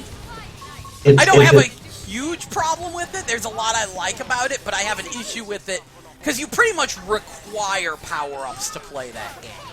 For me, it's more along the lines of why exactly are you like requiring me to hold down a button to run in a game with analog input? That's Like, the point. I don't understand it. Like, just because every single 3D Mario game up to that, you didn't have to do that at all, and suddenly you do, and there's no option to turn that off. And that's something that really bugged me for some reason. Alright. Let's see. As you can see, I've played for 31 and a half hours so far. Good God, and you're only like, what, 20? Yeah, I'm like level 20-ish. Okay. Admittedly, I spent a lot of time just running around. No, that's totally... Now, what's the level cap? I don't know. Yeah, but... Limited... What did I get? I think it was a... That's limited bladeware, limited workwear. That's the new thing I got. That looks like shit. But, I got it! You don't like having your tits look like a fuel tank? No. No, not exactly. Hey, a big yellow marker. Make it amazed. Access denied field skill level insufficient. Damn. So is that like a gathering node that you have to have a certain amount of skill for to pick it up? Yeah. Oh yeah, Okay. that is the big #1 hint. Like when you have a lot of different levels to level up, but when your blade level goes up, you can put it into mechanical, biological, or like archaeological, I think. Huh. And put it in mechanical. Like level mechanical first, and the reason why is that the data collecting probes are they count as mechanical. Hey, look, a cave. The like, okay, as you play the game, you actually put these mining probes down that mine miranium, and you donate that to different arms manufacturers in order to get sweet new equipment. In fact, Okay. I think I am going to do that right now, because I bet I've filled up a good chunk of that. So, Administrative District, Armory Alley, and bam! I am right in front of the machine. That's As soon as handy it at loads. least. That's handy. I love the fast travel in this. Yeah, it's a far cry from like, I mean, Borderlands kind of did it well, but like, Yeah, anytime I can just poke things. Except Oh. in battle. Oh, I forgot to tell you. So I was going to tell you my Pac-Man story earlier. I forgot about that. Pac-Man story, you say? Yeah. So and this is really weird. This is super duper weird, but this is going to be for YouTube and everybody else to know. When I was younger, probably about maybe 8. Well, no, I had to be about 12 years old, I suppose. My mother started taking me to something called neurofeedback training, which is essentially kind of, you know, the concept behind Pavlov's dog. You know, you have a trained response to something. You see like a bell ringing and the dog salivates. That's essentially how that works. So they basically had a neuro version of this where they hooked my brain up, and when my brain produced beta waves, which is typically the wave, you know, commonly associated with calm, I would be looking at a screen and there would be a Pac-Man game, and the Pac-Man game would move. So literally, and every time now that I play Pac-Man, I go into this like weird-ass meditative trance state, and it's super duper odd. Weird. And I can't control it. Huh. Yeah. I don't know what to say about that. I do That's- know that I want her shorts. Psychology is fucking weird. This is fun. Okay. If I walk next to someone, they will run into an invisible wall because the hitboxes in this game are weird. So just Wait, what? That's hilarious. bonk. That's funny. Oh, somehow we didn't run into a wall. You ran into a wall that wasn't there. Hey, what you doing? What you doing? So, like, will people going from the other way bonking the walls? Yes, they will. Yeah. Weird. She stopped. She lost her ability to run into my invisible walls. Hey, dude. Hey. Hey, what's going on? He is no longer a slave to the walls. Yeah, it's weird. But yeah. Like, or is it just because you walk in front of them, and I guess that's their startling animation? Yeah, it's for... they're expecting you to run past them like that, and that's like, oh, wow, yeah, someone bumped into me. Except I'm just walking slowly right, and still to them. triggers. I wonder...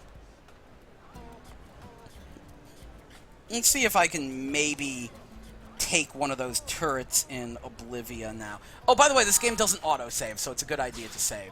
Oh, it actually doesn't? It does not. How odd. Yeah. I was thinking, like, so a game that seems relatively always online, it would, sync your save and stuff.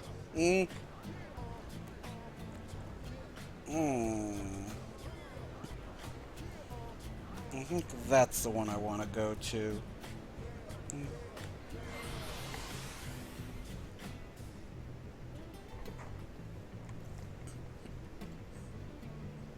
gonna teleport here. I think after this turret attempt, I'm probably gonna call a night on the stream. Yeah, no, I probably need to go to bed too, because I gotta get up for work, so. Okay, follow ball. Follow ball. Follow ball. Just follow the spazzing ball. The follow ball sometimes does some dumb things, and now I'm being attacked by some kind of crazy bug thing, and I'm just going to run. Yeah, how easy is it to escape from battles? It depends. I know that diving into the water usually helps if there's water to dive into. Okay.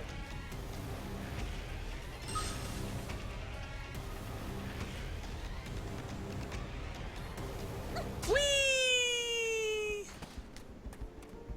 Okay, good. That lost him.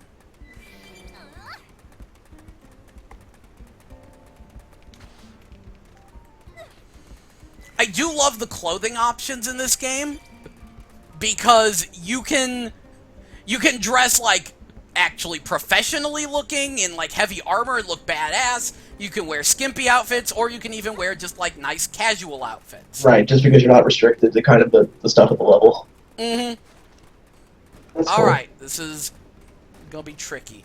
Now, do you actually have to hang on to the item that you want to wear, or is it just kind of like you just... You do have to hang on to it, like... Okay, yeah. It counts as being, like, equipped as a secondary thing. It's weird. Right. I guess, I mean, if the game really doesn't have any inventory limit, that's not really a problem, so...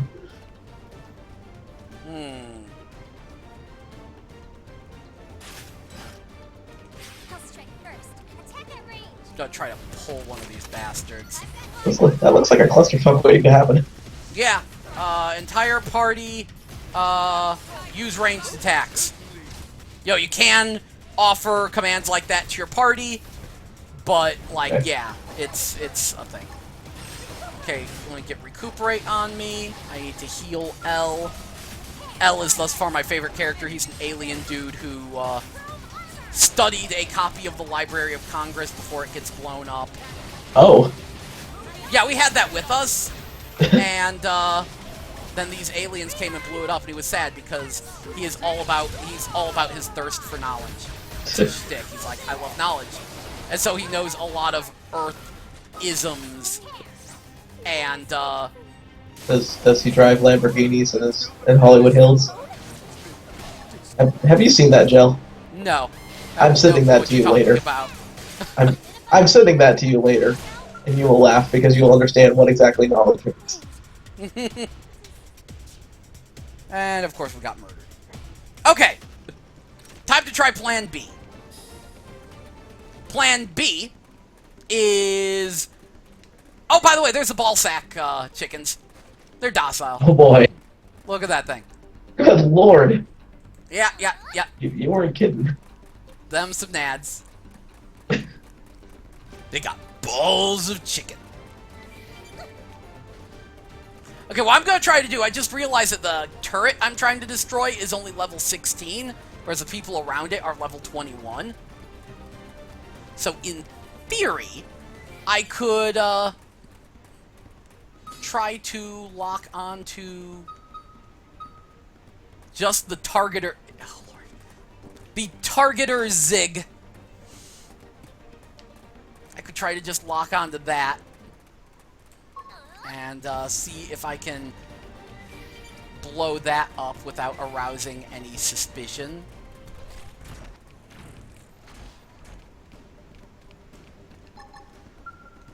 Chrome armor! Follow me! Suppressive fire!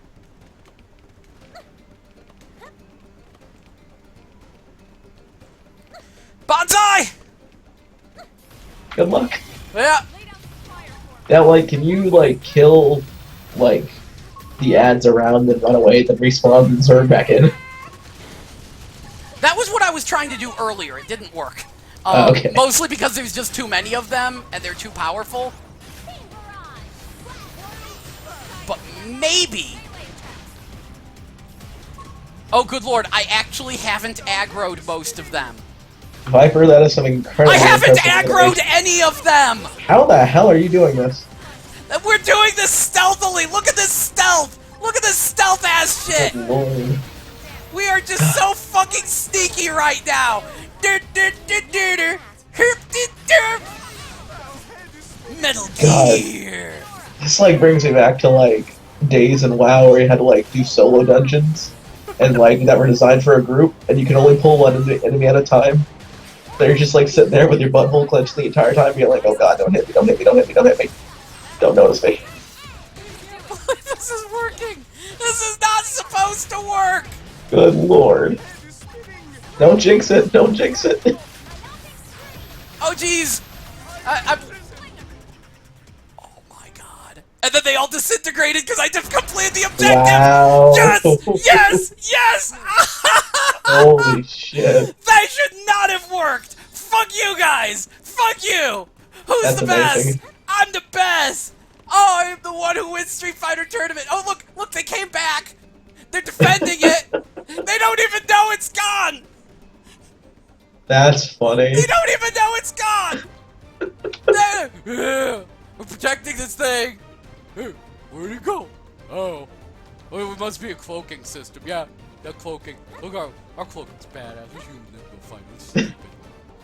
Stupid. You're going like half Homestar Runner there for a second. Hope that winner. He's a terrific athlete. We got the new cooking system installed. Here's how we're gonna work.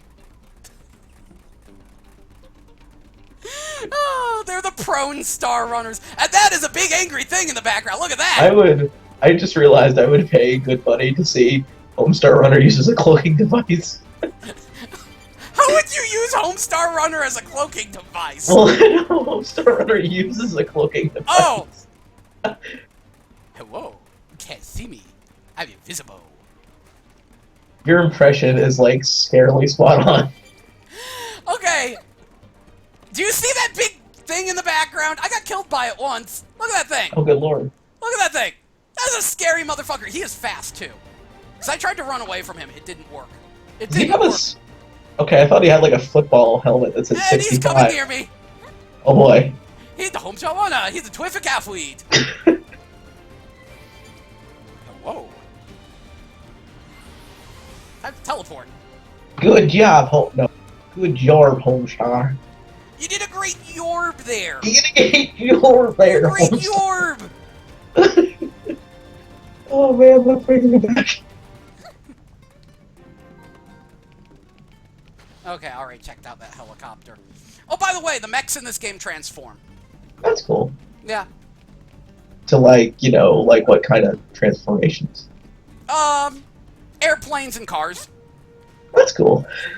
They're transformers. They are more than meets the eye. Apparently, there's actually a good degree of customization to them, too, because you can find parts and you can color them. Like, I did see people using hot pink mechs online, so I know I'm covered. Now, actually, speaking of Transformers, how was that new Transformers game? Absolutely phenomenal. It is competing with this for Game of the Year. Really? Huh. Even though it's so basic, like, again, look on the channel, watch the streams. I have a friend who's a hardcore Transformers fanatic. Right. And we had some footage of him playing through Prime Difficulty. Okay. That new Transformers game. It did one thing none of us expected. Well, okay. It's kind of short, and, like, really there's only 2 environments, but they put in every gameplay extender on the planet. You have Huh. the collectibles, you have multiple difficulty levels with 2 hidden difficulty levels, and the 2 hidden difficulties actually change what enemies spawn when. And Now, then, see, like, I was a little bit salty about it because I wanted another Cybertron game. right, well, they're out of business, so. Yeah, I know, that's damn shame. But here's the most unexpected thing that blew our mind. It has a loot system. Huh. Like, straight up, like, collecting weapon parts? Yeah. Like, you can equip 4 different weapons. You switch between them with the D-pad. You have to have at least 1 gun and 1 melee weapon. And then the other 2 can be... They can be whatever you want them to be. And, yeah, enemies will just drop random weapons. There's boss-exclusive weapons, like, Shockwave still turns into a gun, and you could just get a miniature Shockwave gun. You can get, from Soundwave, you can get, like, basically a boombox gun. I'll probably pick it up when it hits 20. Yeah, Or something like that. it is just so much fun. Like, even though the game is pretty much just running up to enemies, mashing square, and then mashing R1 at the right time to transform and dodge. Like, you can do a lot more, but you don't need to. But it doesn't matter, because just the act of running at enemies, mashing square, and tapping R1 is so enthralling. And yeah, the higher difficulty levels get you... They get you better equipment that you can find. And then you just start finding weird shit. Like, at first it's like, okay, so we got, you know, knuckles, sword, hammer. Oh, look, these knuckles are drills. Oh, this sword... Why does this sword have ammo? Oh, it shoots shockwaves. And then, yeah, there's also, like, a weapon combination system, so you can get the stat boosts from one weapon and put them on another weapon. And so there's just all this random... Like, you barely even need to engage in it, but if you want to, there's all sorts of crazy min-maxing nonsense in there, and it is... Really? Yeah. On top of that, the soundtrack is phenomenal. They actually, like, got it was either the it was a Bayonetta 2 composer to team up with some of the original, animated movie composers to produce the soundtrack, and every random Decepticon has their own theme song. So it really seems like they kind of went for the hard 80s kind of angle for this. Oh, or hard yeah. 80s, hard 90s, yeah.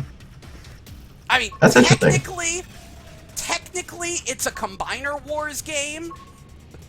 Which I literally, I don't follow Transformers, so I have no idea what that is.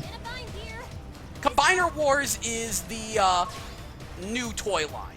Okay. Basically, they're just making combiners of everything, and that's why it's Devastation, because holy crap, there's Devastator and later Menasor. Oh, okay, yeah. Yeah, because I remember picking up War for Cybertron just because, like, oh, hey, this looks like, you know, third-person tribe, so you can fly around and shit. This looks pretty dope. Yeah. No, but I'll definitely check it out. I mean, like, yeah, it's... I was just a little bit, I mean, just looking at the gameplay of it, like, my first response was just like, oh, where's my third Cybertron game? It is... I will actually go so far as to call it my favorite Platinum game. No, totally. Like, even though it shouldn't be, it's like, no, this one... Even though you can tell that it was made on a budget with limited time, because, again, there's 2 environments. Right. Yeah, Platinum's working on, like, 4 other games. Yeah. Platinum was making E3. Yeah, pretty much. E3 brought to you by Platinum Games. Platinum Games, we made all your everything. Like, fucking, like... I'm just reading down their list of stuff in 2015, like Transformers Devastation, Project Gar, Star Fox Zero, Scalebound. I mean, holy shit. And Nier 2. And Nier 2, yeah. Yeah, that was the biggest surprise. That was the best part of E3 was Star Fox, and then Nier 2. I never touched Nier. I probably should though. You should. It is very, very strange. Yeah. But at its core, it feels a lot like Fable to me, except, like, kind of Fable, kind of Zelda, but with, a weird rapid fire thing. Like, you get this magic book that floats next to you, and it can just pew-pew, and then enemies shoot bullet hell patterns, except they're not as bad, because you can actually, like, kill some of the bullets and jump over them, because it's 3D. But it's just really weird and trippy, and I know you probably know about the ending that deletes your save. Don't worry. I had no idea about that. There's an ending that deletes your save. Don't worry about it, because number one, you cannot get it as your first ending. It is only cool a New Game with, Plus, and, like, if you know there's an ending that deletes your save, when you get to make the choice, you will know what will delete your save, why, and you will delete your save. Well, I mean, I'm the type of person where, like, the weirder, kind of more experimental stuff that a game can do, I'm more interested in that kind of stuff, so... Well, Nier is one of the weirdest and most experimental. Good. But to the point where, like, I admit I haven't played Undertale, but I've seen a lot of Undertale, and every time I see it, I say this is Earthbound mixed with Nier. Like, I see a lot of Nier. No, totally. I mean, I don't know. I will applaud them in the fact that they actually admit that they were inspired by other games. I hate it when indie developers are like, no, this is totally original. No, these guys, they were like, no, we really liked the whole being able to make friends with the enemies thing from Shin Megami Tensei. Right. Obviously, we like Earthbound. I don't know if they mentioned Nier, but it's pretty obvious. Like, I can respect the game studio, especially for, like, acknowledging where their game stands in an established genre, and not kind of acting like it's, you know, the first game to do it, because, I mean, it isn't. You know, everything's a remix, ultimately, so... yeah. Yeah. I guess that's the way I have to go. Yeah, looks like it. Yeah. Whew. This is, Have fun! Yeah. This place is just crawling with enemies now. Now, speaking of, like, similar-based open-world RPGs, I find myself kind of sincerely enjoying Sacred 2 lately. Even though, like, a lot of people didn't like it too much. I know a bunch of... It has a cult following. I have a bunch of friends who are fans of it. I could never get into it. It feels like the best way that I can kind of describe it is, like, it feels like if Skyrim was a B-movie.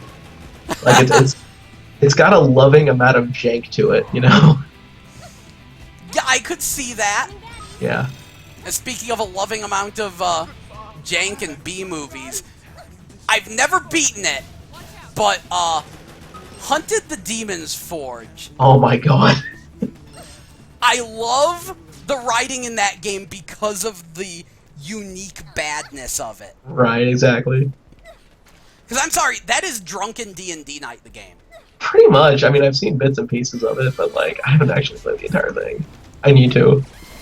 Just the fact that this blatantly evil sorceress shows up in leather and a thong. Right, it's like...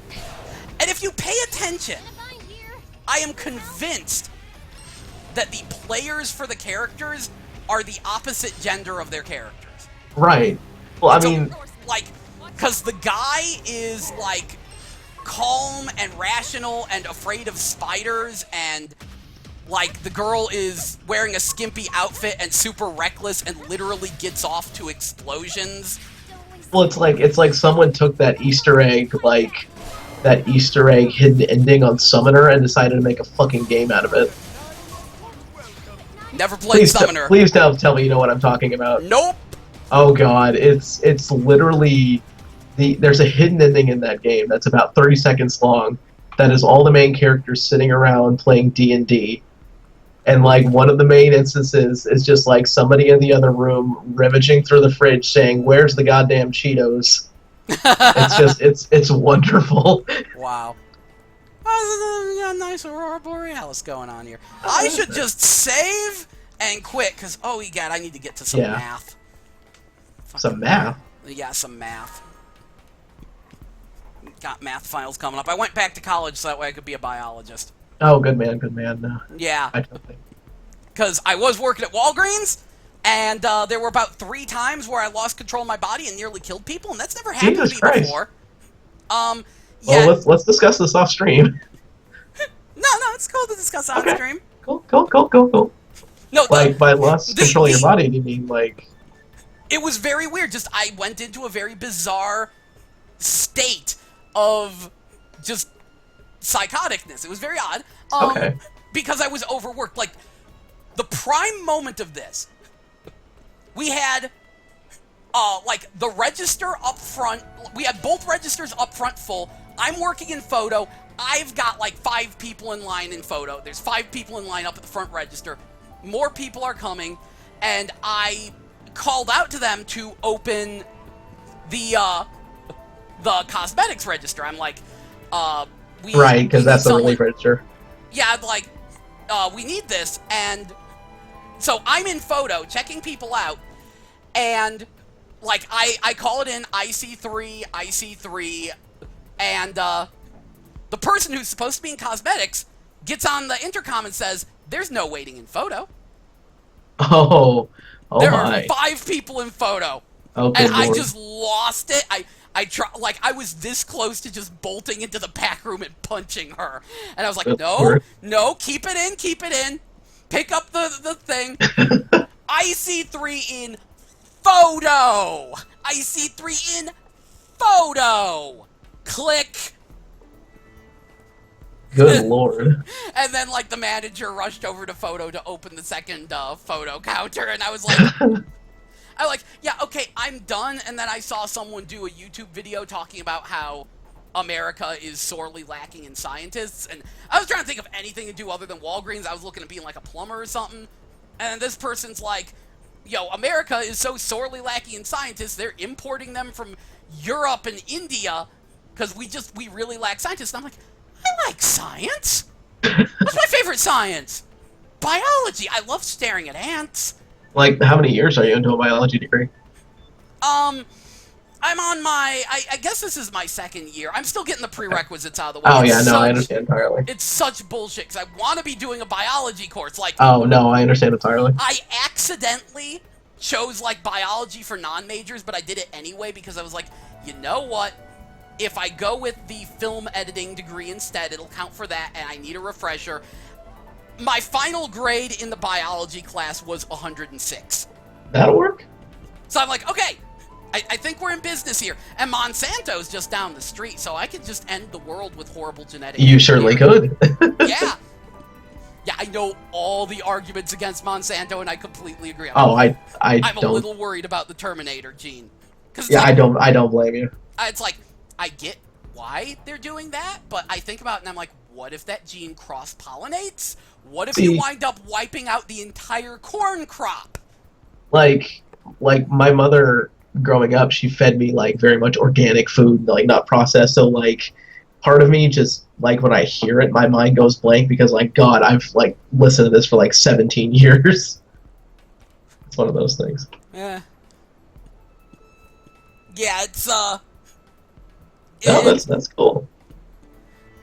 Yeah, so that's what I'm working towards, especially because, admittedly, I live at home with my parents, and they're all like, you should totally go to college, and we've got money saved up to support you. It's like, fuck it, no. do it. Quit this Walgreens job. While I still have a support network, let's get a degree, let's do biology, let's get out there and stare at some ants. Like, college is pretty, like, amazing in general. Like, I went 4 years at a relatively smaller state school and loved it, so, yeah. Yeah, good times. Viper has been commentating. Yeah. Audacious bikini babes in Bothersome Bug Banishment Squad. Yeah, I complimented him on his alliteration. It's very good. I'm guessing I missed the DBCS. Viper, are you still there? I will wait a few minutes, because if you're still there, I will go back to Darius for one more round before ending the stream. I'm not very good at Darius, but I will gladly go to it. Yeah, I actually opened with Darius, because everyone else didn't show up initially, and I'm like, you know what? Under the Pale is way more interested in Darius, because, oh my fuck, we have a new Darius. Where'd that come from? Okay. By the way, that's that dumb knowledge video. Dumb knowledge video? You can watch that later. You'll get what I understand when I say knowledge. Ah! I should probably link you to Lordy Bagordy sometime. Oh, Jesus Christ. Yeah, some Okay. guy... Viper just said he's here, by the way, yeah. Okay, Viper is still here. So let us pop a save. And then switch back for one more round of Darius before I get to the horrible math that I'm struggling in. What math are you taking, if you don't mind me asking? I'm currently in intermediate algebra. Yeah, I feel you. Yeah, You lose it really quickly. Yeah, I'm all about the geometry. Like that's the only math I can handle is geometry. I'm okay with geometry. So, okay, 1 second. Switching the plug.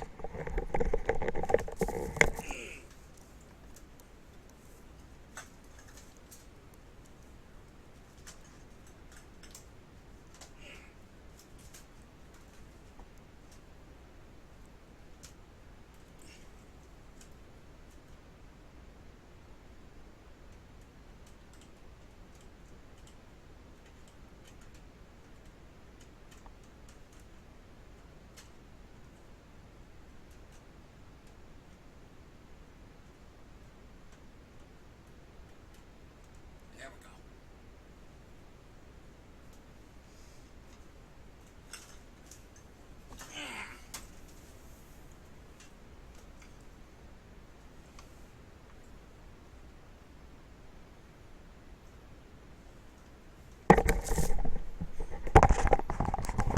There we go. Hello. Hello. Should be... Oh, I'm still on the Earth Defense Force screen. Close application.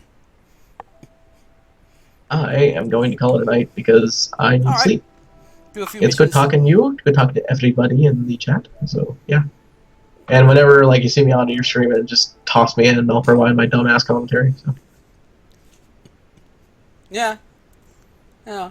Your dumbass commentary is appreciated. The more people I have in the stream, the better. Like, if it's just 2, it's better than 1. 3 is definitely better than 2. Like, when I had you and Under the Pale bouncing off of each other, I think it Yeah, that was great, yeah. Yeah, that benefits your stream. No, because when did I first start watching your shit? I think it was it had to be a little after that infamous Connect video that everybody knows you for. Yeah, well, vaguely. Yeah, My 50 minutes of fame. Your swan song. I still need to sit down and actually buy that game and do a full playthrough like that. Just sitting there. Just sitting there, seeing how far I can get. I hear you can get pretty far. Just sitting there. I'm sure you can it can be the follow-up. You can just submit it to various, news sites and You know what was the best part about that? Was I got to see how shit those news sites were.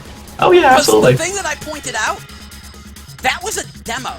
That was a free demo. When the Kinect launched, that was the first that was the first thing out there. And a bunch of sites ran that as a story. Yeah. And only 2 sites. I remember XPlay was actually one of the few that actually tried it out for themselves with the full version. They were the ones who were actually this works for a really long time. Yeah. Most of the websites were like, what do you think? Is it real? It's like, motherfucker, try it yourself. Yeah. Well, I think You have a Kinect. You're a big website. It's a free demo. Try it. I think it's interesting because I think it gave you a perspective on kind of how that other half works. I think there's so many people, especially as your traditional gamer types, who don't know how that kind of, who don't get to see the curtain peeled back very often. It's kind of interesting how you went through that. So, yeah. Oh yeah. It's that's super interesting. Yeah. Just in general, journalism is this shit. Oh yeah, no, you hear so many people. It's funny because I've been very neutral about the whole Gamergate fiasco, just because some of your best sources can for stories can come from your friends. That's how the business works, and so it's kind of interesting in that sense. Yeah. Yeah, no, it's not that. It's just people would like that disclose. It's just Yeah, exactly. say, Yeah. It's not that you can't use your friends as sources. It's to say, hey, Yeah. yo, No. this Absolutely. person's a friend of mine. This person's my roommate. Like, But, I I mean, was thinking it's- about it when they brought up the issue of Kickstarters, and I'm like, you know what? If when I review Shantae Half Genie Hero, when that actually comes out, I will not only mention that I donated $200 to that Kickstarter, it will be a central point of the review, because I will be Right. like one of the But- running things will be, was this worth the $200? But I mean, what was weird is that like there was so much of a shock of being like, oh my god, this is the case, and this is like, no, this has been happening for a while. It's just you haven't noticed.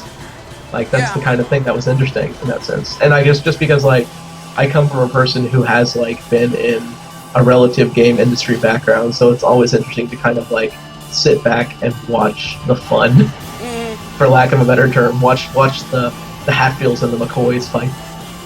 So. Yeah. My thing is just I really hate Ben Kuchera. But like the long and short of it could just be some of the best. That's totally fine. I don't care if I'm saying this like technically publicly now. I'm never gonna like hire him. So. Yeah, no, I know he's already blocked me. Like just because he blocks everything. That is where I know him from. Because back when he wrote for the Penny Arcade Report, I noticed that at the bottom of every article, because I wanted to comment on them because they were all wrong. At the bottom of every article was the words "affirmative Ben Kuchera" closing thread. Huh. So I actually thought that he was like some kind of infamous troll. But he wasn't. Yeah. Yeah, I thought that he was like a troll, and they were like, oh, it's another Ben Kuchera post, close the thread. And it's like, no, he's basically running the site. Blocking it, yeah. And he does that, like, within hours of posting a thing. He's like, no, we've got all the conversation we need out of this. Even when he was posting on another forum about that whole thing where he was trying to get Eric Kane fired. Right. He asked them to block the forum. It's like, right. I really hate Ben Kuchera. I have an issue with people's arrogance, and Ben Kuchera is an arrogant cunt. But it's funny because like my opinion on Polygon is so fucking split. Because like I said, like you, I don't like Ben Kuchera's work. I don't like that site's work. But on the other hand, I find the McElroy brothers so goddamn hilarious. Yeah. Like, yeah. Have you seen their work? No. Oh, their podcasts are like side-splittingly funny. In general. Like they do, like he and his like he writes for video reviews, but he and his wife, who is actually a doctor, does a podcast called Sawbones, which they go over different elements of kind of medicine over history, and it's really interesting and really funny and fascinating. So, yeah. So like I'm kind of split on that because like yeah, you know they're writers who aren't very good writers, but at the same time like their podcasts are really goddamn funny. So, yeah. Huge it's one of those. I'm a shark. I'm a shark. Suck my dick. I'm a shark. Yeah. I don't know if it's a shark or not. It's something with jaws. I think it might be a sturgeon. Yeah, I guess so. Either that, or I can't think of another word for it. I mean, you're the biology major. I am the biology major. Yeah, I'm gonna say that's a sturgeon type thing. Ow. I think that's always how it kills me. What's he saying? Oh no, something about not using the fixed burst laser. Oh yeah, the fixed burst laser. I didn't see any good uses for it there. Yeah, one of the things you can do is you can just drop the laser down. But I think it's less powerful than if you're just holding it and making a big beam. Like you can be like, boom, laser, just sit there.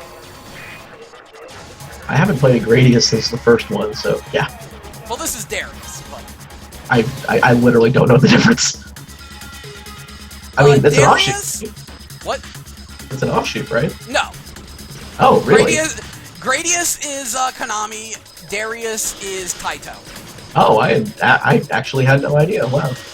Yeah, Darius, its claim to fame is, like, the Silverhawk ships look really nice, but its big thing is that all the bosses are giant mechanical sea life. Okay. I don't know why that's a claim to fame, but that's what they went with. Yeah, It's the kind of thing that was sort of a B-tier shoot-em-up, which is why it's so weird to see it come back like this. Where it's like, yeah, no, here's a massive game with 3,000 stages, and also a B-tier shoot-em-up is kind of appreciated because I'm so sick of bullet hell. Nothing against it. It's just that everything has been bullet hell. Well, I mean, what was your opinion back, if you can scratch your brain back in 2007, or I think it was 2007, when Super Stardust HD came out? I never played Super Stardust HD. You didn't? Oh my, are you That's missing because out? I didn't have a PS3 at the time when that was a big deal. And to me, it just looked like a Geometry Wars knockoff. And that game was, to me, like, I had just gotten, like, or my parents had gotten a PS3, because they wanted a Blu-ray player, and they said, fuck it. So, I had... Terrible. Huh? Timing on that beam was terrible. Yeah, oh god. So, like, they wanted a Blu-ray player. So they went, and they got a PS3, and a big screen TV, and they hooked it up to surround sound. And I remember, like, Stardust was one of the only games at the time that had surround sound support and full 1080 support. And, like, I remember booting up the game, just pressing the start, and just, like, hearing just the massive robotic voice just shouting Stardust, and just, like the ambient sound effects around me, and I'm like, this is pretty sweet. Because I can admire a game for its sound design, but that's just because I'm a composer, so. Yeah. I don't know that. Yeah. Oh yeah, no, I didn't tell you that? Maybe you did in passing. I think I know Like, two composers now. Like, Gel, like, when I talk about, like, my work in rhythm games and stuff, it's all in music games. Oh like, yeah, that's right! Like, I my think Viper's Viper, aren't you a I don't composer know. too? Like, no, like, I mean, like, my stuff's been featured in all sorts of rhythm games, like Neon FM, Pump It Up, and all that shit. Really? Yeah, I've done it for years, about almost 8-9 years now. Not shit featured in Pump It Up. I did not know that! Yeah. That is fucking awesome! Yeah, I really do so have to keep you in mind if I ever make my dream game. Yeah, that's what I mean, is that, like, that's one of the things that in this business, it's all about kind of knowing people. And, like, making friends with people. Like, half my business contacts came from just, like, going to conventions. So, yeah. Indeed. Yeah, and I've been doing it for, like, What's your name, like, in Pump? What's a Pump It Up song you did? The most recent one that I did, my music's been licensed for Pump It Up Prime, and Pump It Up Infinity. The latest one, my music came out on the latest patch of Infinity, which is, Pump It Up Infinity is the 2014 version, but they're still updating it. And I produced music under the name of DJS, just 3 words, and the song that I did was Incubator. Yeah, and that was actually, speaking of enough, it was a kind of a variant or a rework of Pella Magica Madoka from the Madoka series, the Lullaby. Kind of turned into a crazy, hard-driving, hardcore track that everybody loved, so. Yeah. So. I'll have to keep that in mind and look it up. Yeah, like, I mean, I remember you linking me to, like, a couple of your songs, and I just didn't think of it, because at that time you were just some random guy who popped up and was like, hey, and I'm hey, you're Graham, and you like the Skylander. That was neat. Yeah, oh no, I still like Skylanders. Oh god, like, have I shown you my shelving? You have not. Oh god. I'm so severely lapsed on the new one. I need to sit down and play some more of it, because I got my hand on Splat, and I love Splat.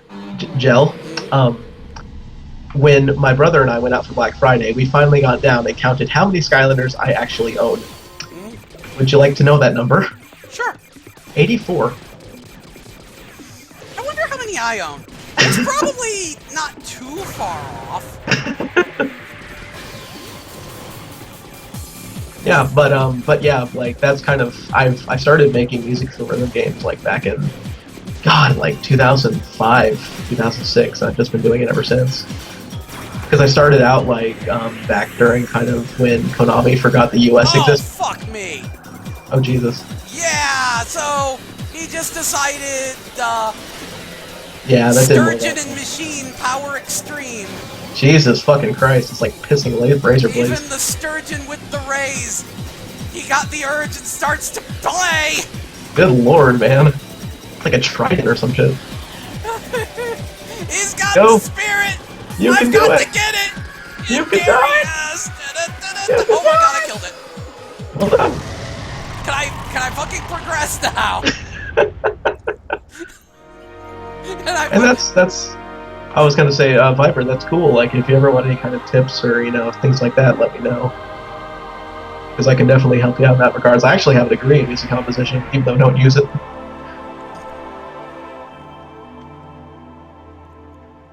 Yeah, but like, I mean, if you ever want to know about kind of weird shit in the gaming industry, let me know, because I keep my ear to the ground about a lot of things. So. Ooh, we got a split here. Amariri and what's this? Toki. That's got that fish at the end. That looks like a lot of skies. That looks like more space. I'm going for skies because I'm sick of just, hey, here's some space. That's a shitload of levels. This game claims to have over 3,000 levels. Like, just randomly generated, or just like 3,000 in general? Like 3,000 in general? We assume they're using like procedurally generated seeds. Yeah, they have to. Like, I think they have different enemy patterns and backgrounds. They would have to, of some kind. I know they have 40 bosses. Yeah. Oh, and that also reminds me, am I the only person on the face of the planet who hated Geometry Wars 3? I never even played Geometry Wars 3 because I hated Geometry Wars 2. I only liked the first one. Well, I mean, you didn't. Did you play 2, or did you play the real 2? I don't know. I played both Evolved and 2. Okay, did you But I play did not Galaxies? No, oh yeah, Galaxies. That's what I meant. Not Evolved. Yes, I I played was gonna Galaxies. say, yeah. I played 2. I hate both of them because I didn't like that they added power-ups. That's totally understandable.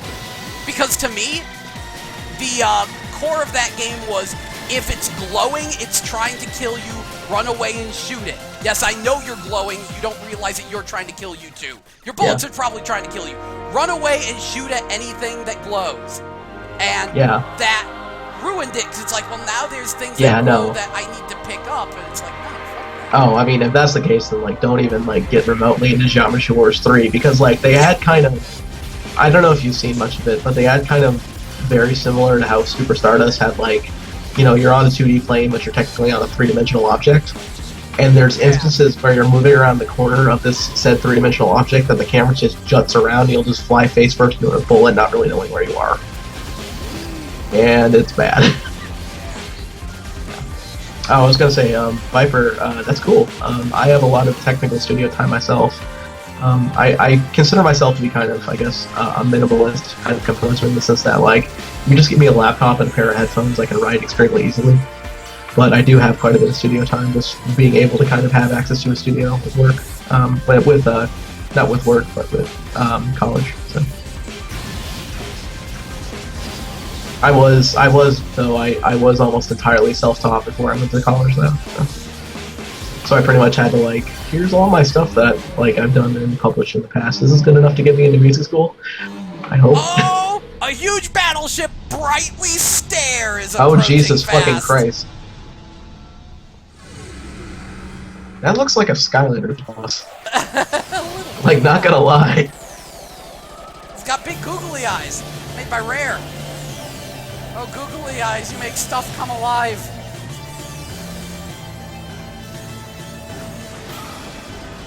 I think I still like G Darius a little bit more, because I think it had some kind of weird enemy capture system, and that was cool. Unless that's hidden in here with one of the other ships, then that will be super happy. I'm liking this. I think I like G Darius a bit more. I think the last, like, really hardcore shooter that I got into was Nanostray, and I quite enjoyed that. Oh yeah, I know Nanostray is weirdly controversial in the shooter community, but I loved it. Nanostray. Wait, why is it controversial? I'm kind of interested now. Like, I think it was considered way too easy and basic or something? Yeah. Yeah, and considering the fact that I nearly beat Nanostray 1, or I might have beaten it, then I believe it. Nanostray was neat because it was just such a showpiece of what the DS could do, yeah. Especially, like, I mean, it had a lot to unlock in general, too, which was awesome. Jeez. Oh, jeez, the googly eyes. They have Oh my God. separated from the machine. They've made stuff come alive. It's Is this brightly like- staring. Are you fighting like Andros? No, this is just a regular boss. It's staring too brightly at me. So wait, can you only damage it when like? Okay, no, you killed it. I think. Yeah. Okay. Yeah, no, thankfully it is pretty much just a shoot at it. I was about to say, like, can you only kill it when the balls are in play? Which that was hilarious. The balls are inert now.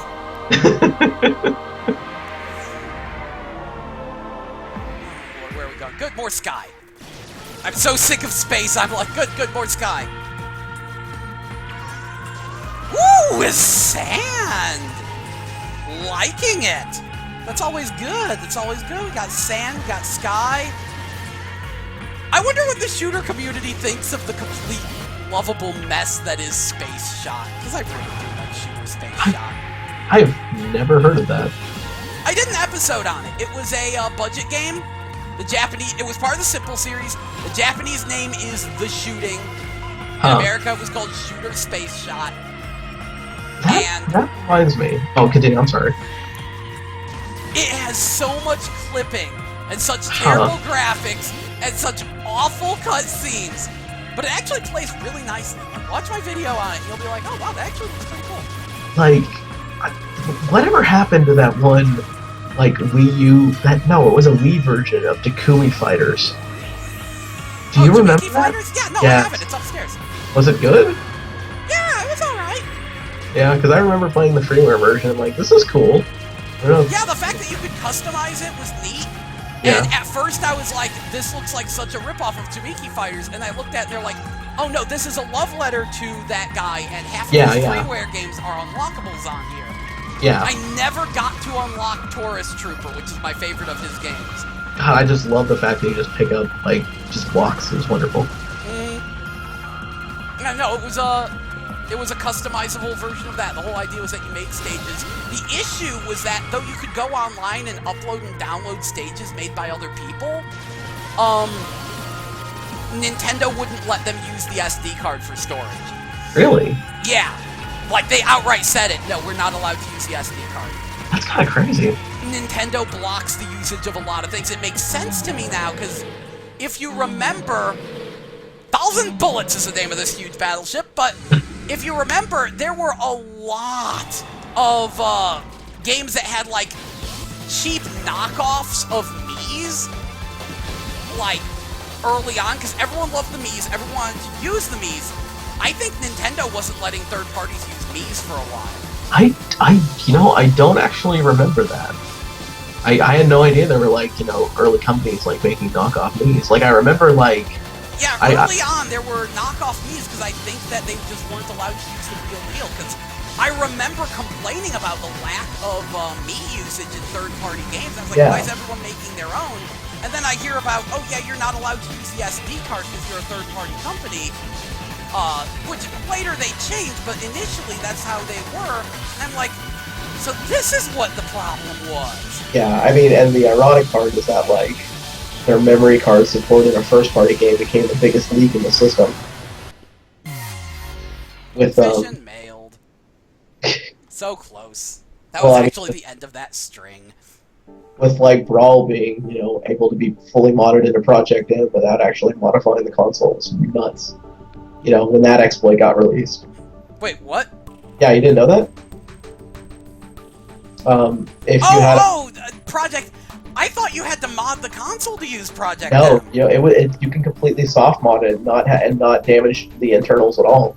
Oh, okay, I know about not damaging the internals, but I thought you would at least have to do, like, the Zelda crash install. No, there is no soft modding whatsoever. You literally just load a custom level and it loads it in.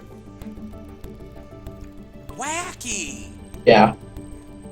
Wacky. It's super duper weird. Like, it's weird that exploit, existed, and they never fixed it. Alright, Viper's left me all sorts of messages. Doing soundtrack of degree.